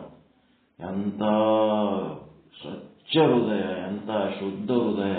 ಇಂಥವನಿಗೆ ಮಗಳು ಕೊಟ್ಟು ಅವನ ಜೀವನ ಹಾಳು ಮಾಡಿವಂತ ಭಯಂಕರ ಪಶ್ಚಾತ್ತಾಪ ಇರ್ತದ. ಆಯ್ತು ಗುರುಗಳೇ, ನೀವು ಹೆಂಗ ಅಂತೀರಿ ಹಂಗ, ಈಗಂತೂ ಪ್ರಸಂಗ ಹಿಂಗಾಗ್ಯದ ಏನು. ಅವ್ರಂತಾರ, ನಾವು ಆಧ್ಯಾತ್ಮ ಸಾಧಕರು, ಕಲ್ಯಾಣಕ್ಕೆ ನಾವು ಹೊಳ್ಳಿ ಹೋಗ್ಲೇಬೇಕು. ಈಕೆ ಅಂತೂ ಈ ಗುಣಗಳು ಚಟಗಳು ಬಿಡಂಗಿಲ್ಲ. ಮತ್ತು ಬಸವಣ್ಣವರು ಆಕೆನ ಕಳಿಸಿ ಬಾ ಅಂತ ಹೇಳಿಬಿಟ್ಟಾರ. ಈಗ ನಾನು ಈಕೆ ಸಂಗತಿ ಇಲ್ಲೇ ಧರ್ಮಪತ್ನಿ ಅಂತ ಇರ್ಲಕ್ಕ ಬರಂಗಿಲ್ಲ. ಮತ್ತು ಈಗಿನ ಅಲ್ಲಿ ಕರ್ಕೊಂಡ್ರೆ ಬಸವಣ್ಣವರು ಬೇಡ ಅಂತಾರೆ. ನಾನು ಆತ್ಮ ಸಂಘಾತಕ್ಕೆ ಚೆನ್ನ ಮಲ್ಲಿಕಾರ್ಜುನ ಉಂಟು ಅಂತೇಳಿ ಅದು ಅಂತೂ ನಾನು ಕಡ್ಡಾಯವಾಗಿ ಮಾಡಿ ನಾನು ಮೋಕ್ಷ ಸಾಧನೆ ಮಾಡಿ ನನ್ನ ಜನ್ಮ ಸಾರ್ಥಕ ಮಾಡ್ಕೋಬೇಕಲ್ಲ. ಅದ್ರ ಸಲುವಾಗಿ ನಾನು ಮನಸ್ಸು ಗಟ್ಟಿ ಮಾಡಿಕೊಂಡು ಏನ್ ಮಾಡ್ಬೇಕು, ನಂದನ ಕಲ್ಯಾಣಕ್ಕೆ ಹೋಗ್ತೀನಿ, ನಿಮ್ಮ ಮಗಳಿಗೆ ನಿಮಗೆ ಒಪ್ಪಿಸಿನಿ, ಮುಂದೆ ನೀವು ಸುಖವಾಗಿರ್ರಿ, ಚೆನ್ನಾಗಿರ್ರಿ ಅಂತೇಳಿ ಬಿಟ್ಟು ಹೋಗ್ಬಿಡ್ತಾನ. ಅವಾಗ ಅವ್ರಿಗೆ ತಲೆ ಮೇಲೆ ಛತ್ತು ಬಿದ್ದಂಗೆ ಆಗ್ಬಿಡ್ತದೆ. ಇದೇನು ಮಗಳು ಸುಮ್ಮನೂ ಇರೋದಲ್ಲ, ಇದು ವ್ಯಭಿಚಾರಿ ಮಗಳದ, ಇದಕ್ಕೆ ಮನೆಯಾಗ ಇಟ್ಕೊಂಡು ಏನು ಗದ್ದಲ ಮಾಡೋದು, ಅವ್ರದ್ದು ದೊಡ್ಡ ಮರ್ಯಾದೆ. ಈಗ ಕಲ್ಯಾಣದಾಗ ಹಂಗೆ ಗಟ್ಟಿ ಒಳಗಿನ ಮರ್ಯಾದೆ ಅದ, ಮತ್ತು ಅಲ್ಲಿನ ಊರಾಗ ಅವರು ಒಳ್ಳೆ ಜನ ದೊಡ್ಡ ಜನ ಇರ್ತಾರೆ, ಅವ್ರದ್ದು ಮರ್ಯಾದೆ ಪ್ರಶ್ನೆ. ಇದಕ್ಕೆ ಏನು ಮಾಡಬೇಕು ಅಂದಾಗ ಏನಾಗ್ತದ, ಅವರಿಬ್ರು ವಿಟಪುರುಷರು ಯಾವ ಮಟ್ಟಿಗೆ ಹೋಗ್ತಾರಂತಂದ್ರ, ನಿಮ್ಮ ಮಗಳದ ಗಂಡಂತೂ ಹೋಗ್ಬಿಟ್ಟನ ಬಿಟ್ಟು ನಮ್ಮ ಸಂಗಟ ಕಳಿಸ್ಕೊಡ್ರಿ ಅಂತ ಇವ ಅಂತಾನ, ನಮ್ಮ ಸಂಗಟ ಕಳಿಸ್ಕೊಡ್ರಿ ಅಂತ ಅವ ಅಂತಾನ. ಅವ್ರು ಏನ್ ಮಾಡ್ತಾರ, ಮಗಳಿಗೆ ಯಾರೇ ತಂದೆ ತಾಯಿ ಹಿಂಗ ಯಾವ ಸಂಗಟ ಕಳಿಸ್ಲಿಕ್ಕಾಗ್ತದ ಮದುವೆ ಮಾಡ್ಲಾರ್ದೆ, ಇದೆಲ್ಲ ತಪ್ಪು ಸಂಬಂಧ. ಇದ್ರಾಗ ಆ ಹುಡುಗರ್ಕಿಂತ ಈಗಿದೇ ತಪ್ಪು ಬಹಳ ಅದ ಅಂತ ತಿಳ್ಕೊಂಡು ಆಯ್ತು ಮುಂದಿನ ಬಾಗಿಲಿಂದ ಕರ್ಕೊಂಡು ಆದ್ರ ಏನಾಗ್ತದ, ನಮ್ಮ ಮರ್ಯಾದೆ ಹೋಗ್ತದ. ಹಿತ್ತಲ ಬಾಗಿಲಿಂದ ಬರ್ರಪ್ಪ, ಇಬ್ರು ಕಾಯಿರಿ, ಯಾರ ಸಂಗಟ ಬರ್ತೇನೆ ಅಂತ ಅವ್ರ ಸಂಗಟ ಕರ್ಕೊಂಡು ಹೋಗಕತ್ರಿ ಅಂತೇಳಿ ಹಿತ್ತಲ ಬಾಗಿಲಿಗೆ ಕಾಯ್ಲಕ್ ಹಚ್ತಾರ. ಕಾಯ್ಲಕ್ ಹಚ್ಚಿದ ಮೇಲೂ ಇದು ಹೋಗಿ ಮತ್ತೆ ಇಂಥದೇ ಒಂದು ಪಾಲ್ತು ದಂಧ ಮಾಡಿ ನಮ್ಮ ಹೆಸರು ಕೆಡುತ್ತಾರ ಅಂತೇಳಿ ಏನ್ ಮಾಡ್ಬಿಡ್ತಾರ, ಆಕೆದು 2 ಪೀಸ್ ಸೀಳ್ತಾರ ಉದ್ದಕ್ಕೆ ತಂದೆ ತಾಯಿ ಕೂಡಿ ಸೀಳಿ 2 ಬಟ್ಟೆಗೆ ಸುತ್ತಾರ. ಆಕೆ ಶರೀರವನ್ನು 2 ಭಾಗ ಮಾಡಿ ಬಟ್ಟೆಗೆ ಸುತ್ತಿ ಆ ಹಿತ್ತಲ ಬಾಗಲ್ದಾಗ ಆ ಕಡೆ ಒಂದು ಕಟ್ಟಿ ಈ ಕಡೆ ಒಂದು ಕಟ್ಟಿ ಇರ್ತದ. ಆ ಕಟ್ಟಿ ಮೇಲೆ ಒಂದು ತುಂಡ ಶರೀರ, ಈ ಕಟ್ಟಿ ಮೇಲೆ ಒಂದು ತುಂಡು ಶರೀರ ಇಡ್ತಾರ. ಆಯ್ತಪ್ಪ, ಯಾವ ದೇಹವನ್ನ ನೆಚ್ಚಿ ಬಂದಿರಿ ಆ ದೇಹಕ್ಕೆ ಇಲ್ಲದ ನೋಡು, ಅರ್ಧ ದೇಹ ನೀ ತಗೊಂಡೋಗು, ಅರ್ಧ ದೇಹ ನೀ ತಗೊಂಡೋಗು. ಇಬ್ಬರದಾಗ ಯಾರು ಸಂಗಟ ಓದ್ತಿದಿ ಅಂತ ಕೇಳಿದ್ರ ಇಬ್ರು ಬೇಕಂತಳ. ಇದು ನೋಡ್ರಿ ಹೆಂಗ. ಅದಕ್ಕೆ ಇಂಥ ಜನ್ಮ ಇರಬಾರ್ದು ನೀನು ನಮ್ಮ ಒಳ್ಳೆ ಮನೆತನದಾಗ ಕೊಲ್ಲೆ ಕೊಡ್ತಾರ. ಇಬ್ರು ಬೇಕಂತ ಹಿಂಗಾಗಿ ಸಾಯಿಸ್ಬಿಡ್ತಾರೆ. ಅವಾಗಿನ ಕಾಲ ಹಂಗಿತ್ತು, ಈಗಿನ ಕಾಲ ಇನ್ನ ಸುಡುಗಾಡ ಕಾಲ. ಅಕ್ರಮನೇ ಸಕ್ರಮ, ಭ್ರಷ್ಟಾಚಾರನೇ ಭ್ರಷ್ಟಾಚಾರ, ಅಸತ್ಯವೇ ಸತ್ಯ, ಈ ರೀತಿ ಸಾಧಿಸಂತ ಒಂದು ಜಗತ್ತು ಈಗ ತಯಾರಾಗಿ ಕಲುಷಿತ ವಾತಾವರಣ ಕಲಿಯುಗ. ಇಲ್ಲಿ ಅಷ್ಟು ಶುದ್ಧ ಹೃದಯ ಇದ್ರೇನು ಮಹಾತ್ಮರಿದ್ದರು ಅವರು ಸಹಿತ ಮೂರ್ಖರಂಗ ಆಡ್ತಾರ. ಮತ್ತ ಈ ಕಲಿಯುಗದೊಳಗ ಮೂರ್ಖರೆಲ್ಲ ದೊಡ್ಡ ಮಹಾತ್ಮರಂಗ ಆಡ್ತಾರ. ಎಲ್ಲ ಉಲ್ಟಾ ಇಲ್ಲಿ ಅನ್ನೋಂಥದ್ದು ಈ ಕಲಿಯುಗದೊಳಗ ಆದರೂ ಸಹಿತ ನಾವು ಇಂಥ ಒಂದು ಪರಮಾನಂದ ಪ್ರಾಪ್ತಿ ರೂಪ, ಸರ್ವ ದುಃಖ ನಿವೃತ್ತಿ ರೂಪ ಮೋಕ್ಷ ಸಾಧನೆಯಲ್ಲಿ ತೊಡಗಿ ನಮ್ಮ ಜನ್ಮ ಸಾರ್ಥಕತೆ ಮಾಡ್ಕೊಳಕತ್ತೀವಿ ಅಂತಂದ್ರ ಇದು ಅಭಿನಂದನಾರ್ಹ ಜೀವನ, ಗೌರವಾರ್ಹ ಜೀವನ. ಪರಮಾತ್ಮನ ಒಂದು ಆನಂದ ಶುದ್ಧ ಹೃದಯರಾಗಿ ನಾವು ಅನುಭವಿಸ್ಲಕತ್ತೀವಲ್ಲ, ಇಂಥ ವಾತಾವರಣದೊಳಗ ಕೆಟ್ಟವ್ರ ಜೊತೆಗೆ ಕೆಟ್ಟವರಾಗಿಲ್ಲ, ನಮ್ಮ ಒಳ್ಳೆಯ ದಾರಿಯೊಳಗೆ ನಾವಿದ್ದು ಮಾಡ್ಲಕತ್ತೀವಲ್ಲ, ಅದಕ್ಕೆ ಈ ಸಂತೋಷ ಪರಮಾತ್ಮನಿಗೆ ಪ್ರಿಯವಾಗಲಿ. ಸಾಧು ನಿಶ್ಚಲ ಪಂಡಿತ್ ಪೀತಾಂಬರ್ಜಿ ನಿಜಗುಣ ಶಿವಯೋಗಿಗಳಿಗೆ ಪ್ರಿಯವಾಗಲಿ ಅಂತ ಹೇಳ್ತಾ ಹಾರೈಸುತ್ತಾ ತಮ್ಮೆಲ್ಲರ ಶ್ರೀಪಾದಗಳಿಗೆ ಇವತ್ತಿನ ಈ ಪಾಠವನ್ನು ಅರ್ಪಿಸ್ತಾ ಇದ್ದೇನೆ. ಎಲ್ಲರಿಗೂ ಒಳಿತಾಗಲಿ, ಎಲ್ಲರಿಗೂ ಶುಭವಾಗಲಿ. ಜೈ ಶುದ್ಧ ಬ್ರಹ್ಮ, ಜೈ ಜೈ ಶುದ್ಧ ಬ್ರಹ್ಮ, ಜೈ ಶುದ್ಧ ಬ್ರಹ್ಮ, ಜೈ ಜೈ ಶುದ್ಧ ಬ್ರಹ್ಮ. ಪರಮಾನಂದ ಪ್ರಾಪ್ತಿ ಭವ, ಸರ್ವ ದುಃಖ ನಿವೃತ್ತಿ ಭವ, ಇಷ್ಟಾರ್ಥ ಸಿದ್ಧಿರಸ್ತು. ಓಂ ಶಾಂತಿ ಶಾಂತಿ ಶಾಂತಿ. ಎಲ್ಲರಿಗೂ ಶರಣ ಶರಣಾರ್ಥಿ, ಎಲ್ಲರಿಗೂ ಶರಣ ಶರಣಾರ್ಥಿ.